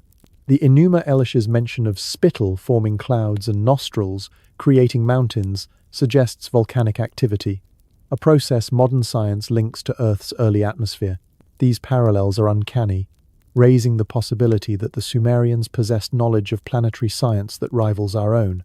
Were they taught by the Anunnaki, who witnessed or engineered these events? The Enuma Elish also carries political undertones, reflecting the Anunnaki's influence.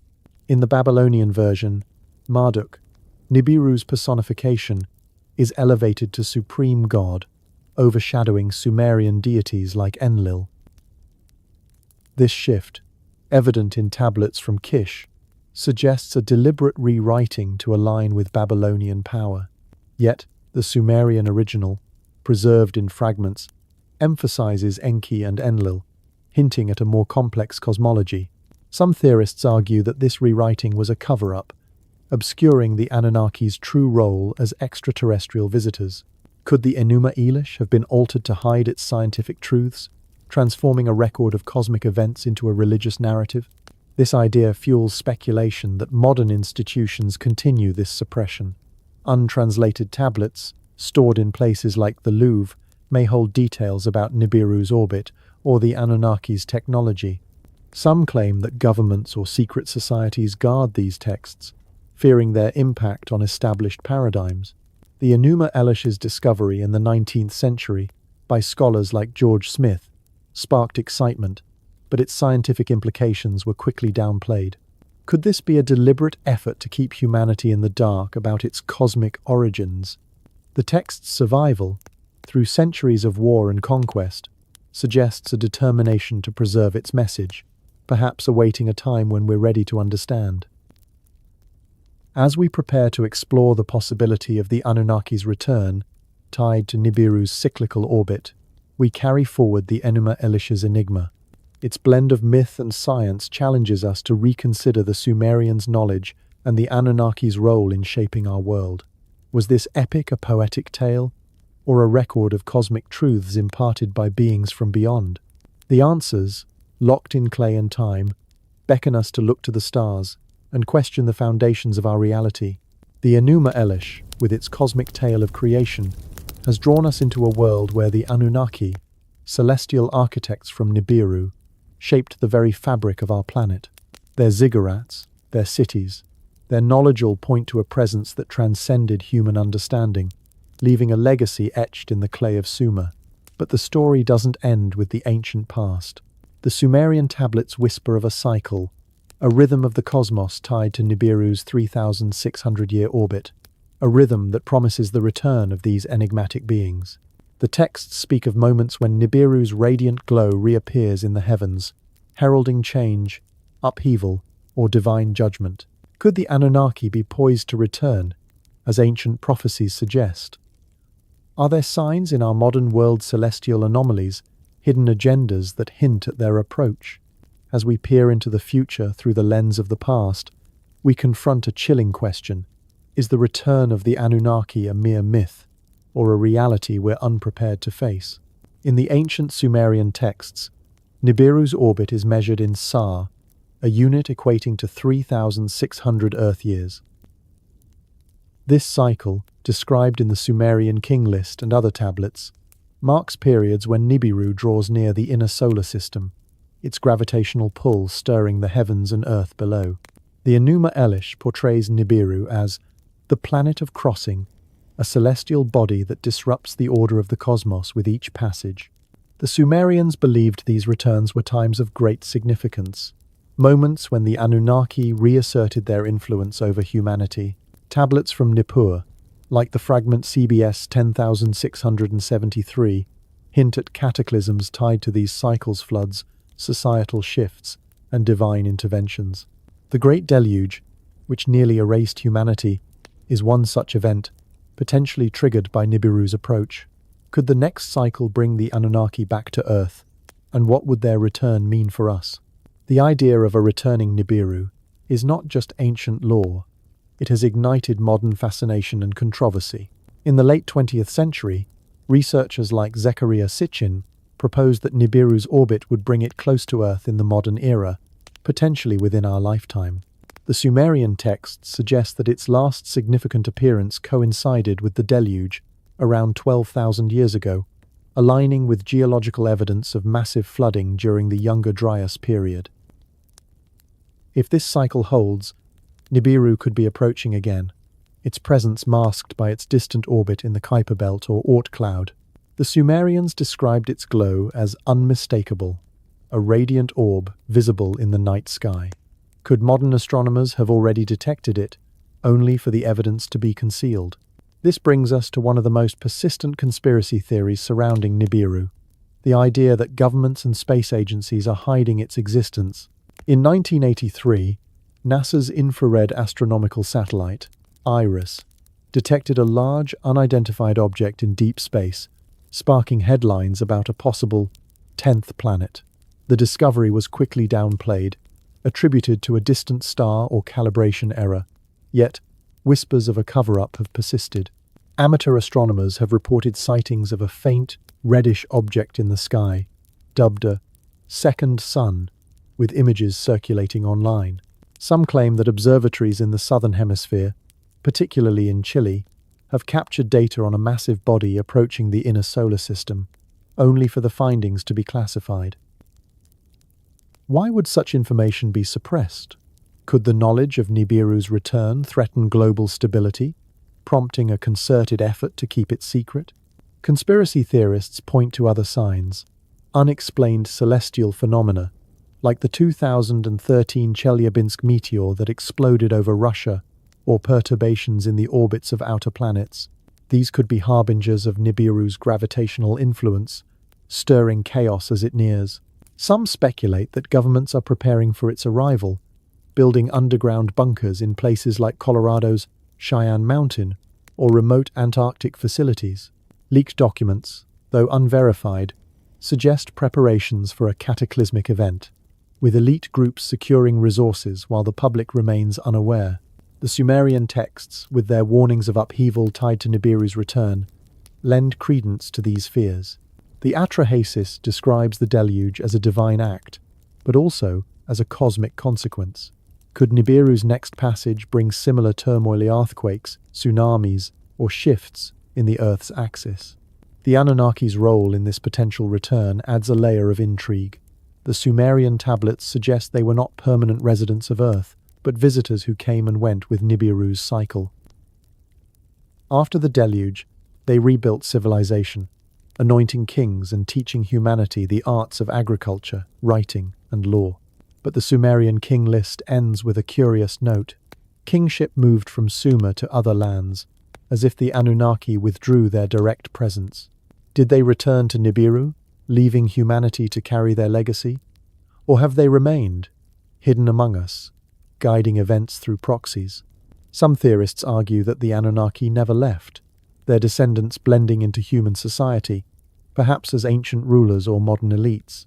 The winged disk symbol, associated with Nibiru, appears in cultures from Egypt to Persia, hinting at a lingering influence. This idea fuels speculation that the Anunnaki's return could reshape humanity's future. The tablets describe them as both creators and overseers, capable of compassion, as seen in Enki's salvation of Ziusudra, and judgment, as in Enlil's call for the deluge. What role would they play if they returned?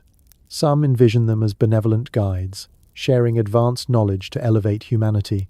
Others fear a darker agenda, with the Anunnaki reclaiming control over a creation they engineered. The Enuma Elish portrays Nibiru as a force of order, establishing the heavens' structure, but also as a disruptor, shattering Tiamat. Could their return bring renewal or destruction?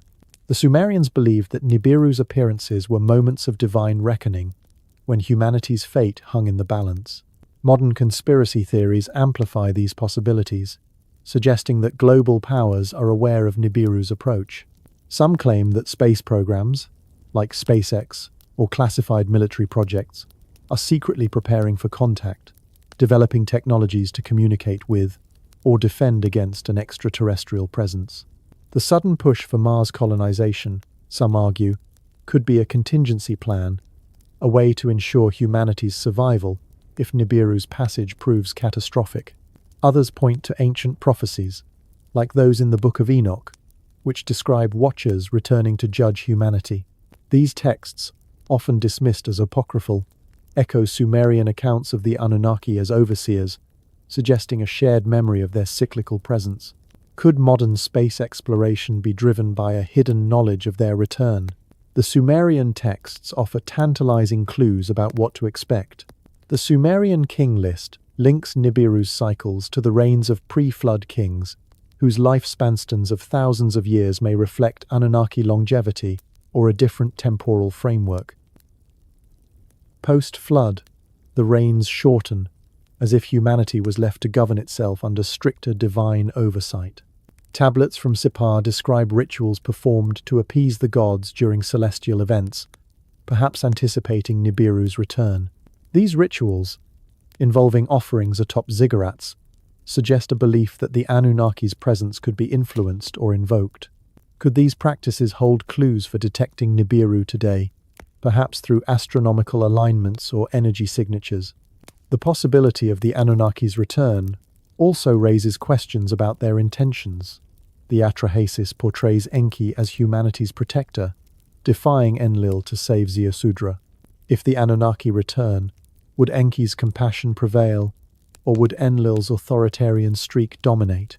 Some theorists speculate that the Anunnaki engineered humanity with a purpose beyond labor, perhaps as a legacy or experiment to be evaluated upon their return.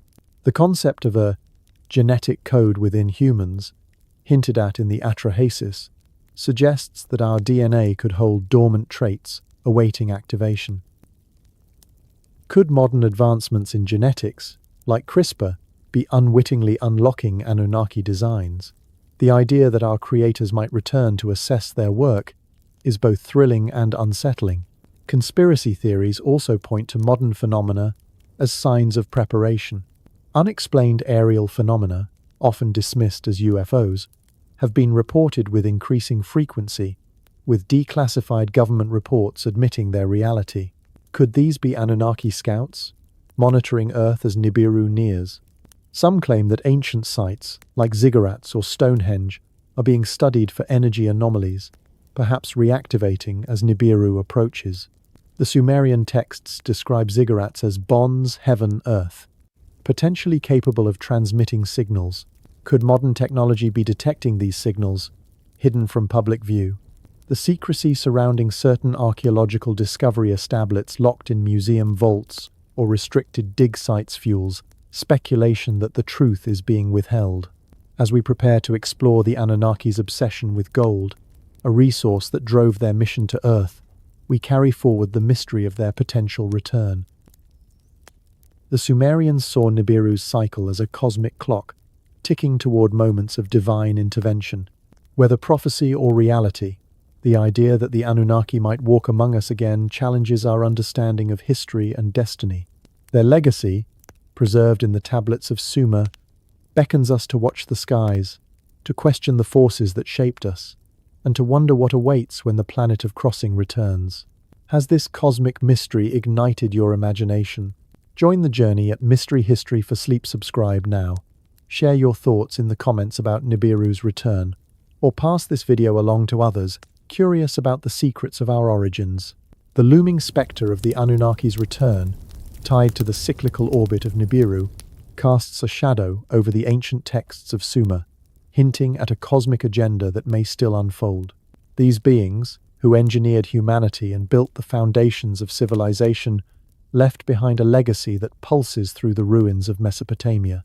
But at the heart of their mission lies a singular obsession that drove them across the stars to our planet: gold. The Sumerian tablets, etched with tales of divine labor and celestial ambition, describe the Anunnaki's relentless pursuit of this precious metal, not for adornment or wealth, but for a purpose that defies earthly logic. Why would a civilization capable of interstellar travel fixate on gold? Could their quest hold secrets about their technology, their survival, or even their plans for humanity? As we delve into the Anunnaki's mining operations, we uncover a mystery that suggests their true purpose may be far grander and more enigmatic than we've ever imagined. In the ancient city of Eridu, where Enki established his earthly stronghold, the Sumerian texts paint a vivid picture of the Anunnaki's arrival some 450,000 years ago. The Atrahasis epic, inscribed on clay tablets unearthed from the sands of Mesopotamia, reveals that the Anunnaki came to Earth with a mission: to extract gold from its waters and mines. These tablets, found in sites like Sippar and Nippur, describe Enki leading a group of 50 explorers to the Persian Gulf, where they navigated reed boats in search of alluvial gold. Cylinder seals from Uruk depict Enki in these boats, accompanied by figures holding what appear to be ingots, with one subordinate wielding a rod for detecting gold. The texts call this subordinate Nim Garrig, the chief determinator of luster, suggesting a sophisticated process for locating and harvesting this metal. But why gold, and why Earth? The Sumerian term for gold, Zag, meaning purified precious, underscores its significance. The tablets describe gold as a divine resource, coveted by the Anunnaki for reasons that go beyond human greed. Some theorists, drawing from translations of scholars like Zecharia Sitchin, propose a startling hypothesis. The Anunnaki needed gold to preserve their home planet, Nibiru. According to this theory, Nibiru's atmosphere, battered by cosmic radiation or gravitational stresses during its 3,600-year orbit, required a shield of gold particles to maintain habitability. This concept, while speculative, finds echoes in modern science, where gold's reflective properties are used in spacecraft shielding. Could the Anunnaki have mastered a technology that used gold to protect their planet, driving them to seek it on Earth. The initial phase of their mission focused on the Persian Gulf, where gold could be sifted from river sediments. The Atrahasis describes Enki's operations in the Abzu, a term often translated as the deep, but literally meaning place of shining metal. Sumerian hymns, found on tablets from Eridu, praise the Abzu as a pure land where immense waters rapidly flowed, with massive waterfalls and fish-filled waters. These descriptions suggest a lush, resource-rich region, possibly the coastal marshes of the Gulf. Cylinder seals reinforce this image, showing Enki in a boat navigating through reeds, flanked by figures holding gold ingots. The seals' intricate designs, carved around 3000 BCE, depict circular devices at the boat's ends, hinting at advanced tools, perhaps sensors or extraction devices far beyond the technology of the time. But the Persian Gulf's gold was not enough. The tablets recount a shift in strategy as the Anunnaki turned to deep mining in the Abzu, which some identify as southern Africa, a region rich in gold deposits to this day. The Atrahasis describes the labor as grueling, sparking a rebellion among the Igigi, lesser Anunnaki tasked with the work. Their complaints, recorded in tablets from Nippur, led to the creation of humanity, a labor force engineered by Enki to relieve the gods. This transition from water-based extraction to mining suggests a growing demand for gold, one that required immense effort and resources. The Sumerian term for the mining region, Arali, meaning place of the shining lodes by the waters, aligns with archaeological evidence of ancient gold mines in southern Africa, some dating back tens of thousands of years. Could these mines bear the fingerprints of the Anunnaki? The scale of these operations is staggering. Tablets from Lagash describe cargo ships, called Magur-u-Abzu, or ships for ore of the lower world, transporting gold from the Abzu to Sumer for smelting and refining. These texts, inscribed around 2400 BCE, detail trade routes spanning hundreds of miles, with gold processed into ingots for transport. Excavations in southern Africa have uncovered ancient mining sites, with tunnels and tools suggesting a sophistication that predates known human activity. Some theorists argue that these mines, like those at Great Zimbabwe, were operated by the Anunnaki, their technology enabling extraction on a scale unmatched by early humans. The Sumerian hymns describe the Abzu as a black land of large trees, a poetic reference to a distant, forested region teeming with resources. Could this be evidence of an extraterrestrial mining operation hidden in plain sight? This obsession with gold raises deeper questions about the Anunnaki's motives. If gold was essential for Nibiru's survival, why choose Earth, a distant planet in a vast universe? The Enuma Elish suggests that Nibiru's orbit brought it close to Earth, making our planet a convenient source. But the effort to extract and transport gold across continents and perhaps across stars implies a purpose beyond mere survival. Some conspiracy theorists propose that gold was not just a physical resource, but a key to Anunnaki technology, perhaps powering energy systems or enabling interstellar travel. The Sumerian texts describe gold as a divine essence, used in rituals atop ziggurats. Could it have been a component in devices like the Tablets of Destinies which controlled cosmic fates? The idea that gold fueled advanced technology adds a layer of intrigue to the Anunnaki's mission. Conspiracy theories take this further, suggesting that the Anunnaki's need for gold continues to influence our world. Some claim that ancient gold mines, particularly in Africa, hold evidence of extraterrestrial activity, with artifacts or anomalies suppressed by governments. Unexplained structures, like circular stone formations in South Africa, are sometimes linked to Anunnaki mining operations, their purpose obscured by mainstream archaeology. Others speculate that modern gold markets, controlled by powerful institutions, echo the Anunnaki's legacy, with elite groups hoarding the metal for undisclosed purposes.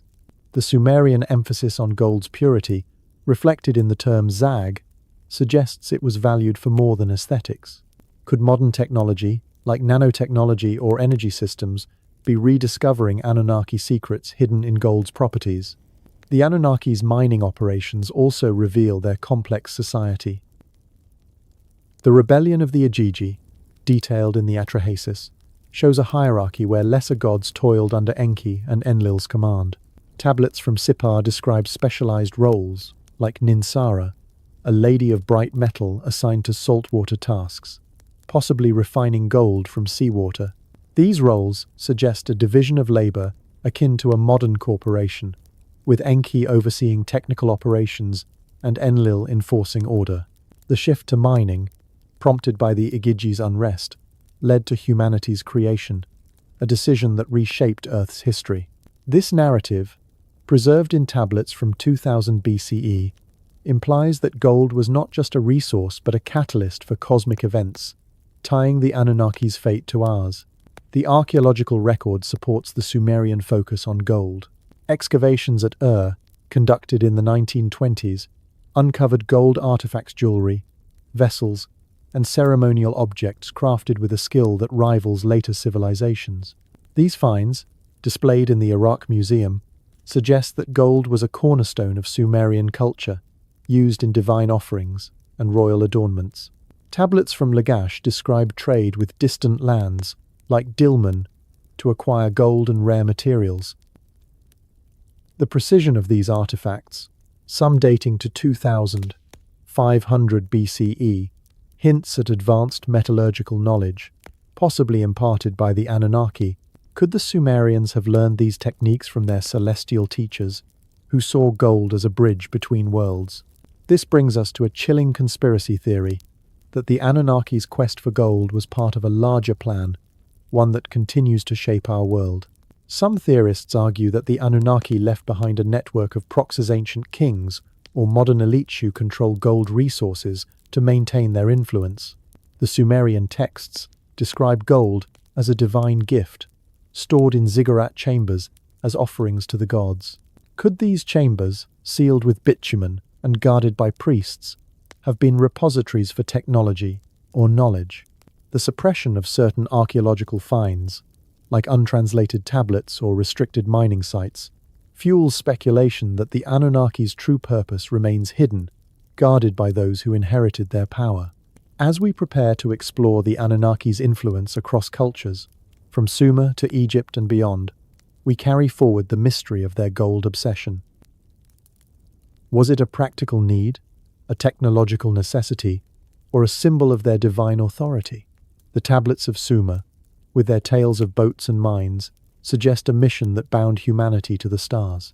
The Anunnaki's legacy, glittering in the gold of ancient artifacts, challenges us to question the forces that shaped our past and may yet guide our future.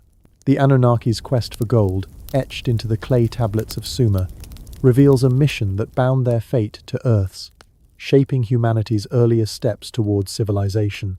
Their minds in the Abzu, their divine councils, and their towering ziggurats paint a picture of a cosmic agenda, one that left an indelible mark on the ancient world. But the influence of these celestial beings didn't stop at the borders of Sumer. Their legacy, carried on the winds of trade, conquest, and shared memory, seems to ripple through the myths and monuments of other great cultures. From the sacred texts of the Hebrews to the towering pyramids of Egypt, the similarities are too striking to ignore. Tales of divine creators, cosmic floods, and celestial symbols echo across these civilizations, suggesting a shared thread woven by the Anunnaki. Could their presence have shaped not just Sumer, but the spiritual and cultural foundations of the ancient world? And if so, why might this truth be buried, hidden in the shadows of history? The Sumerian civilization, flourishing over 6,000 years ago between the Tigris and Euphrates rivers, was a crucible of human achievement, its innovations attributed to the Anunnaki's divine guidance. Yet, the stories they told of gods descending from the heavens, of humanity's creation, of a world-altering flood find uncanny parallels in the sacred texts of the Hebrew Bible. The Book of Genesis, foundational to Judeo-Christian tradition, opens with a creation narrative that mirrors the Sumerian Enuma Elish. Where the Sumerians describe a primordial chaos of Tiamat and Apsu, Genesis speaks of a formless void and a deep covered in darkness.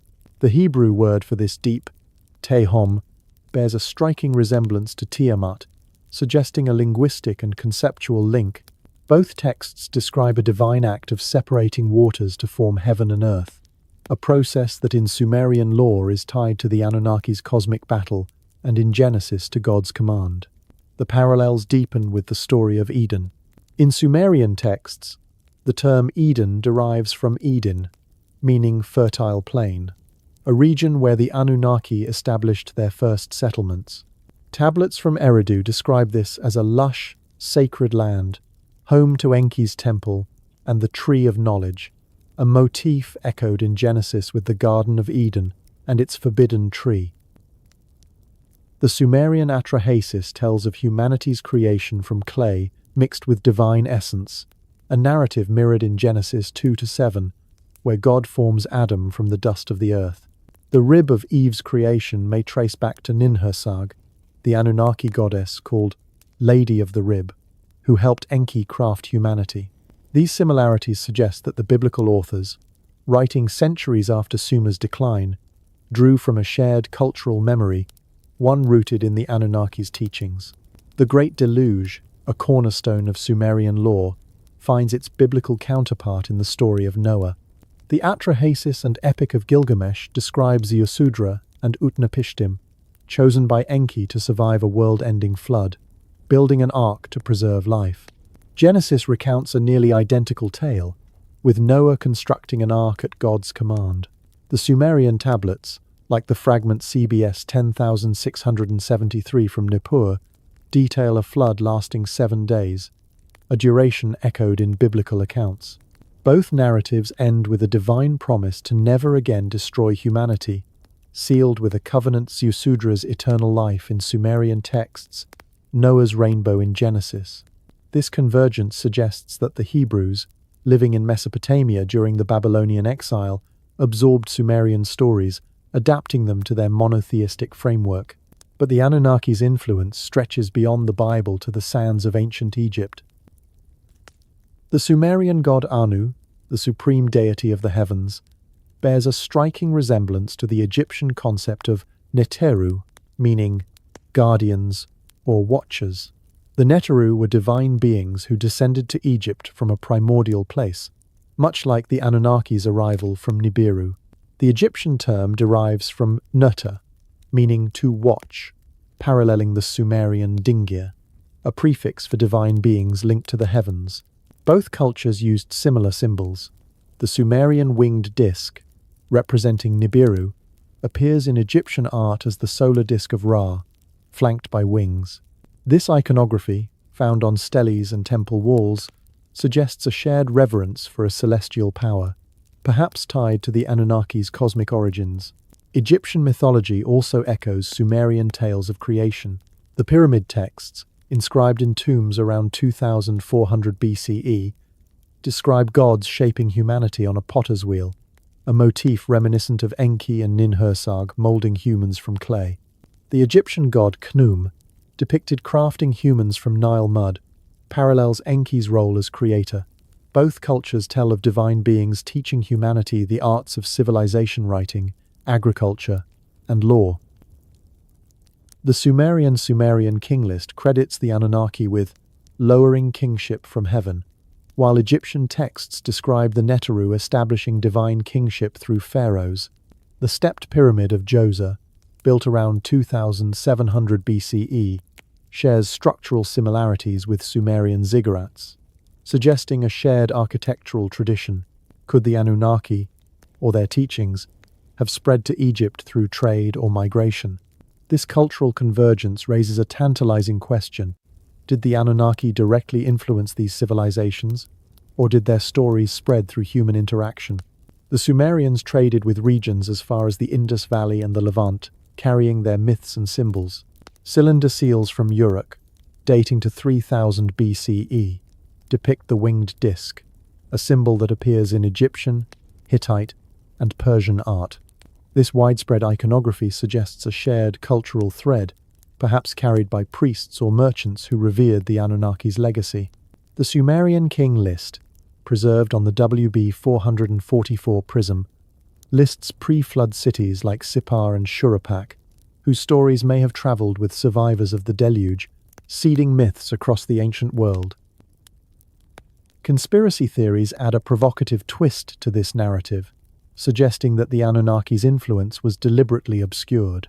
Some argue that the similarities between Sumerian, biblical, and Egyptian stories point to a unified origin, one rooted in the Anunnaki's teachings. The transition from Sumer's polytheism to the monotheism of the Hebrews, or the solar worship of Egypt, could reflect an effort to simplify or conceal the truth of humanity's extraterrestrial creators. Untranslated tablets, stored in museums like the Louvre, may hold details of this influence, locked away to protect religious and cultural paradigms. Some theorists claim that secret societies, from ancient mystery schools to modern groups, guard this knowledge, preserving the Anunnaki's legacy for an elite few. The winged disk, a symbol of divine power, appears in Masonic and esoteric iconography, hinting at a hidden continuity. The Anunnaki's influence may extend to other cultures, amplifying the mystery. The Mesopotamian flood narrative finds echoes in the Greek tale of Deucalion, the Hindu story of Manu, and even Mesoamerican myths of a great deluge. These stories, spread across continents, suggest a global memory of a cataclysm tied to the Anunnaki's actions. The Sumerian concept of me, the divine ordinances of civilization, parallels the Egyptian Ma'at, the principle of cosmic order. Both cultures revered divine beings who bestowed knowledge, suggesting a shared archetype of celestial teachers. Could the Anunnaki have visited other regions, leaving their mark on distant civilizations? The Olmec heads of Mesoamerica, with their enigmatic features, and the Nazca lines of Peru, aligned with celestial patterns, fuel speculation of a broader Anunnaki presence. This convergence raises a chilling possibility that the Anunnaki's influence was systematically erased or altered. The biblical shift to monotheism, emphasizing one god over a pantheon, may have been a deliberate move to obscure the Anunnaki's pluralistic nature. Egyptian texts, while preserving elements of Sumerian lore, reframe them around solar worship, distancing them from their Mesopotamian roots. Some conspiracy theorists argue that this was no accident, but a concerted effort by ancient priests or later powers to suppress the truth. The destruction of libraries, like that of Alexandria, and the loss of countless Sumerian tablets during conquests may have been orchestrated to erase evidence of the Anunnaki. Could modern institutions continue this suppression, guarding artifacts that reveal our cosmic origins? The survival of these stories, despite centuries of upheaval, suggests a determination to preserve the Anunnaki's legacy. Tablets from Sippar, stored in pigeonhole compartments as if to protect them from another flood, indicate a reverence for this knowledge. The Atrahasis and Enuma Elish, copied and recopied through Babylonian and Assyrian eras, carried the Anunnaki's story forward. Their echoes in the Bible and Egyptian myths show a resilience, as if humanity clung to a half-remembered truth. But why would this truth be so widespread, only to be fragmented and obscured? The answer may lie in its power.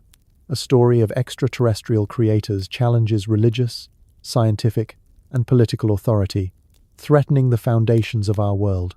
As we prepare to explore the archaeological evidence of Sumer artifacts and tablets that may hold the final clues to the Anunnaki's presence, we carry forward the mystery of their cultural reach. From the fertile plains of Sumer to the Nile's banks and beyond, their influence seems to weave through the ancient world, a thread that binds humanity to the stars. The question remains, have we inherited more than myths from the Anunnaki, and are their forces still working to keep their secrets hidden? The echoes of the Anunnaki resonate through the myths of Sumer, the Bible, and ancient Egypt, weaving a tapestry of divine intervention that stretches across cultures and millennia. Their story, carried in tales of creation, floods, and celestial wisdom, suggests a presence that shaped the ancient world. Yet, the most tangible traces of their legacy lie not in stories but in the physical remnants unearthed from the sands of Mesopotamia. The archaeological discoveries of Sumer cities, tablets, and artifacts offer a window into a civilization that seemed to spring from nowhere, its brilliance defying the timeline of human progress. But within these finds lies a deeper mystery. Why do so many pieces of this puzzle remain locked away, untranslated or inaccessible, in the vaults of museums and private collections? Could the evidence of the Anunnaki's presence be deliberately hidden, suppressed by those who fear its implications? As we sift through the ruins of Sumer, we uncover a trail of clues that points to a truth too profounder, too dangerous for the world to fully embrace. The archaeological record of Sumer is a treasure trove of marvels, unearthed over a century and a half of excavations. In the late 19th century, sites like Nippur, Uruk, Lagash, and Eridu began to yield their secrets, revealing a civilization that flourished around 4000 BCE. Nippur, the religious heart of Sumer, produced nearly 30,000 clay tablets, discovered by the University of Pennsylvania's expeditions between 1888 and 1900. These tablets, inscribed with cuneiform, detail everything from trade records to astronomical observations, but some of the most intriguing recount the deeds of the Anunnaki. The fragment CBS 10673, for instance, describes Enki's defiance in saving Ziusudra from the Great Deluge, a tale that mirrors biblical and Akkadian flood narratives. These texts, stored in museums like the University of Pennsylvania's, paint a picture of a society guided by beings with advanced knowledge. Lagash, another key site hash during the early 20th century, revealed over 10,000 tablets, alongside statues and reliefs of King Gudea, who ruled around 2400 BCE. These artifacts, now in the Louvre, describe divine instructions for building temples, complete with precise measurements and celestial alignments. The silver vase of King Enuma, inscribed with pristine Sumerian cuneiform, speaks of commerce with distant lands, hinting at a network that stretched beyond Mesopotamia. Uruk, the city of Gilgamesh, yielded the Anna Ziggurat and the Lady from Uruk, a marble sculpture from 3200 BCE that rivals later Greek artistry. These finds, coupled with cylinder seals depicting Anunnaki figures, suggest a civilization with technological and cultural sophistication far ahead of its time. Eridu, revered as the Anunnaki's first city, offers perhaps the most compelling evidence. Excavations in the 1940s uncovered a temple dating to 4000 BCE, built on an artificially leveled platform with fired mud bricks. Fishbone offerings, found in its chambers, linked to Enki's aquatic imagery, suggest a sacred space dedicated to the god of wisdom. Tablets from Eridu describe the Anunnaki's arrival and their establishment of kingship from heaven, a concept echoed in the Sumerian king list. This prism, known as WB 444 and housed in Oxford's Ashmolean Museum, lists rulers of pre-flood cities like Sippar and Shuruppak, with reigns stretching tens of thousands of years. Such durations, measured in SAR units of 3,600 years, hint at a connection to Nibiru's orbit, raising questions about the nature of these divine kings. Yet, despite these discoveries, a significant portion of Sumerian artifacts remains shrouded in mystery. Thousands of tablets, particularly from Nippur and Sippar, sit untranslated in museum archives, their contents locked away. The British Museum, the Louvre, and the Iraq Museum hold vast collections, but access is often restricted to select scholars. Some estimate that over half of known Sumerian tablets, potentially tens of thousands, have yet to be fully deciphered. These texts, written in the complex cuneiform script, require expertise that few possess, and funding for translation is scarce. Why has progress been so slow? Could these tablets contain details about the Anunnaki's technology, their origins, or their plans for humanity that challenge established narratives? Conspiracy theorists argue that this secrecy is no accident. They point to the selective publication of Sumerian texts, with only fragments like the Enuma Elish or Atrahasis widely studied. Tablets describing the Anunnaki's mining operations, their creation of humanity, or the function of ziggurats are often sidelined, labeled as mythological. Some claim that institutions, from governments to academic bodies, suppress these translations to protect religious and scientific paradigms. The idea that humanity was engineered by extraterrestrial beings, as suggested by the Atrahasis, would upend our understanding of history, faith, and our place in the cosmos. Could powerful forces, perhaps descendants of ancient elites, anointed by the Anunnaki, guarding these secrets to maintain control? The discovery of Sipar's library, with tablets stored in pigeonhole compartments as if to protect them from another deluge, adds fuel to this theory. These texts, some copied from older Nippur originals, include the Atrahasis and flood narratives, suggesting a deliberate effort to preserve Anunnaki knowledge. Yet, many remain classified or inaccessible, stored in secure vaults. Excavations at Kish, conducted by Oxford and the Field Museum, uncovered cylinder seals with scenes of divine figures and celestial symbols, possibly depicting Nibiru's winged disk. These artifacts, dispersed across museums in Chicago, London, and Baghdad, are rarely displayed, their significance downplayed. Why would such finds, which could rewrite history, be kept from public view? The controversy surrounding early archaeologists amplifies these suspicions. The 19th century excavations at Nippur, led by Hermann Hilprecht, were marred by disputes over artifact provenance. Accusations that Hilprecht sent tablets to Constantinople rather than Philadelphia sparked a scandal, detailed in newspapers like the New York Times from 1907 to 1910. Some theorists suggest that this was no mere academic rivalry, but a cover for diverting key tablets to private collections or secret archives. The University of Pennsylvania's later expeditions, in collaboration with the University of Chicago, uncovered more tablets, but many were never published. Could these contain evidence of the Anunnaki's extraterrestrial origins, suppressed to avoid disrupting established power structures? Archaeological sites themselves hint at hidden truths. The Ziggurat at Nippur, described as the bond heaven-earth, contained sealed chambers with no visible artifacts, suggesting they once held sacred or technological objects, like the Tablets of Destinies. Tablets from describe gold and rare materials stored in temple chambers, possibly for Anunnaki use. These finds, combined with the precision of Sumerian engineering kiln-fired bricks, celestial alignments suggest a knowledge that defies conventional explanations. Some theorists propose that these sites were part of a global network, linked to structures like Egypt's pyramids or Stonehenge, designed to harness energy or communicate with Nibiru. The suppression of such connections, they argue, keeps humanity ignorant of its cosmic heritage. The Anunnaki's influence, as seen in Sumer's artifacts, extends to their cultural legacy. The winged disc symbol, found on cylinder seals, appears in Egyptian and Persian art, suggesting a shared reverence for a celestial power. Yet, mainstream archaeology often dismisses these links, attributing similarities to coincidence or trade. Untranslated tablets, particularly those detailing the Anunnaki's mining or creation of humanity, could bridge these gaps, revealing a unified narrative.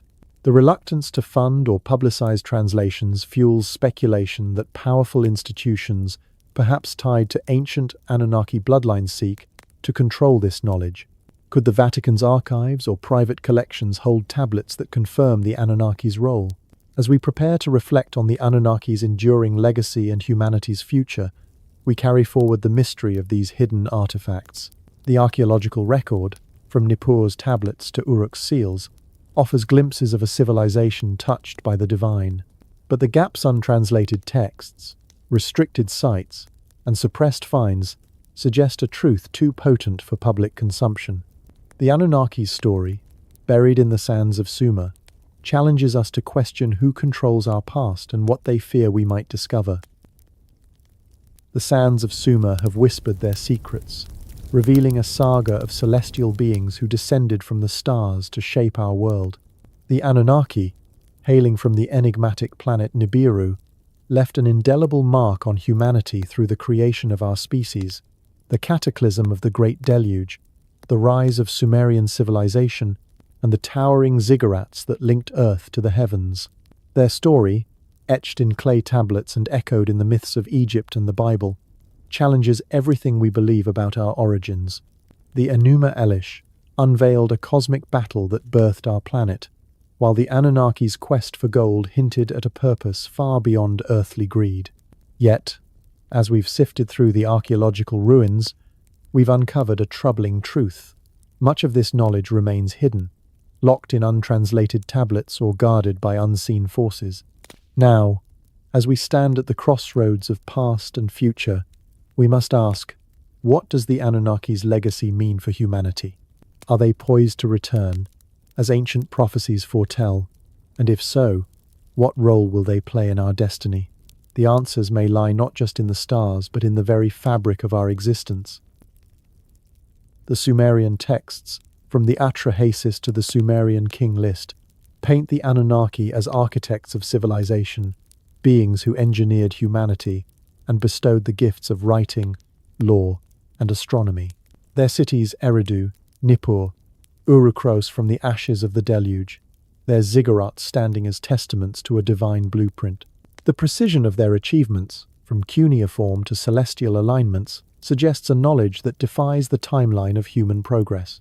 The Enuma Elish's account of Earth's formation, mirroring modern theories of a cosmic collision, hints that the Sumerians held truths about the cosmos that we're only now rediscovering. But the persistence of untranslated tablets, sealed chambers, and restricted artifacts raises a chilling question. Why is this knowledge so closely guarded? Could it reveal a truth about our origins that threatens the foundations of our world? Conspiracy theories swirl around the Anunnaki's legacy, suggesting that their influence never truly faded. Some argue that the elites of ancient Sumer, anointed as kings by the Anunnaki, passed their authority through bloodlines that persist today. The winged disc symbol, tied to Nibiru, appears in the iconography of ancient Egypt, Persia, and even modern esoteric groups, hinting at a continuity of power. Could secret societies, from ancient mystery schools to contemporary organizations, be safeguarding Anunnaki knowledge? The idea that our creators engineered us with a purpose perhaps encoded in our DNA fuels speculation that modern advancements, like genetic engineering, are rediscovering their designs. The Atrahasis' mention of a divine essence in humanity suggests a latent potential, one that might awaken with Nibiru's return. This brings us to the heart of the Anunnaki's enduring mystery, their prophesied return. The Sumerian texts describe Nibiru's 3,600-year orbit as a cosmic clock, its appearances marking epochs of change. The Great Deluge, tied to one such passage, reshaped humanity's path, and the Sumerian king list hints at other cycles of upheaval. If Nibiru is real, its next approach could be imminent, potentially within decades or centuries. Modern conspiracy theorists point to celestial anomalous unexplained objects in telescope data, perturbations in planetary orbits as signs of its presence. The 2013 Chelyabinsk meteor and reports of a second sun fuel speculation that Nibiru's gravitational pull is already stirring the cosmos.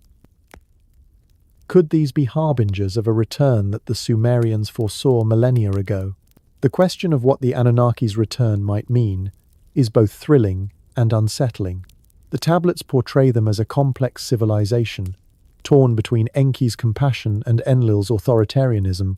Enki's act of saving Ziusudra suggests a desire to preserve humanity, while Enlil's call for the deluge reveals a willingness to judge or destroy. If they return, will they come as teachers, sharing knowledge to elevate us, or as overlords, reclaiming a creation that has strayed from their plan? Some theorists speculate that the Anunnaki engineered humanity with a dormant genetic code, one that could be activated upon their return, unlocking abilities or memories of our divine origins. Others fear a darker scenario, where Nibiru's passage triggers cataclysms, earthquakes, tsunamis, or pole shifts that test our survival. Conspiracy theories amplify these fears, suggesting that global powers are preparing for Nibiru's arrival. Underground bunkers, like those rumored in Denver or Antarctica, could be designed to shelter elites during a cosmic upheaval. Space programs, from NASA to SpaceX, are seen by some as covert efforts to monitor or communicate with Nibiru, perhaps using technologies derived from Anunnaki artifacts. The sudden push for Mars colonization raises questions. Is it a quest for exploration, or a contingency plan for a world facing Nibiru's wrath? The secrecy surrounding certain archaeological finds tablets locked in museum vaults, restricted dig sites fuels speculation that governments know more than they reveal. Could they be deciphering Anunnaki texts to prepare for contact, keeping the public in the dark to avoid panic? The Anunnaki's legacy also challenges our understanding of humanity's place in the universe. The Enuma, Elish, and Atrahasis suggest we were created as laborers, yet gifted with intellect and potential. The Sumerians saw themselves as partners to the gods, building ziggurats and cities under their guidance. But the suppression of their story through untranslated tablets or rewritten mythshints at a deliberate effort to obscure our origins. The biblical shift to monotheism, the Egyptian focus on solar worship, and the loss of countless Sumerian texts in conquests may reflect a campaign to erase the Anunnaki's pluralistic presence. Why would such a truth be hidden? Could it threaten the authority of institutions that rely on controlling narratives about our past? This mystery invites us to look beyond the surface, to question the stories we've been told. The Sumerian tablets, with their tales of cosmic battles and divine creators, offer a glimpse of a reality where humanity is not alone but part of a larger cosmic tapestry. The Anunnaki's influence, seen in the gold of Ur, the ziggurats of Nippur, and the myths of distant lands, suggests a connection to the stars that we've only begun to explore. Modern science, with its discoveries of ancient floods and planetary collisions, echoes their wisdom, yet stops short of acknowledging their source. The untranslated tablets, the sealed chambers, and the persistent symbols of the winged disk beckon us to dig deeper, to uncover truths that may reshape our understanding of who we are. As we stand at the edge of this cosmic mystery, we must consider our role in the Anunnaki's story. Are we merely their creation, destined to serve an ancient purpose? Or have we grown beyond their design, forging our own path? The possibility of their return, tied to Nibiru's orbit, challenges us to prepare not just for cataclysm, but for revelation. If the Anunnaki walk among us again, will we recognize them? Will their knowledge elevate us, or will their judgment test our resilience? The Sumerians, with their reverence for the heavens, left us a legacy of questions, urging us to watch the skies and seek the truth within ourselves. This journey through the Anunnaki's saga from Nibiru's cosmic clash to the hidden tablets of Sumer leaves us with more than answers. It leaves us with a call to explore. The clay tablets, the ziggurats, the myths that span culture soul point to a past where humanity touched the divine. As we move forward, let's carry this mystery with us, questioning the forces that shaped our world and the secrets they may still hold. The Anunnaki's story is not just a tale of ancient gods, it's a mirror reflecting our potential, our origins, and the possibilities that await when the stars align once more. If this tale of cosmic creators and hidden truths has sparked your curiosity, join us at Mystery History for Sleep by hitting that subscribe button, leaving a comment with your thoughts, or sharing this video with fellow seekers of the unknown. Together, let's keep unraveling the mysteries that connect us to the stars.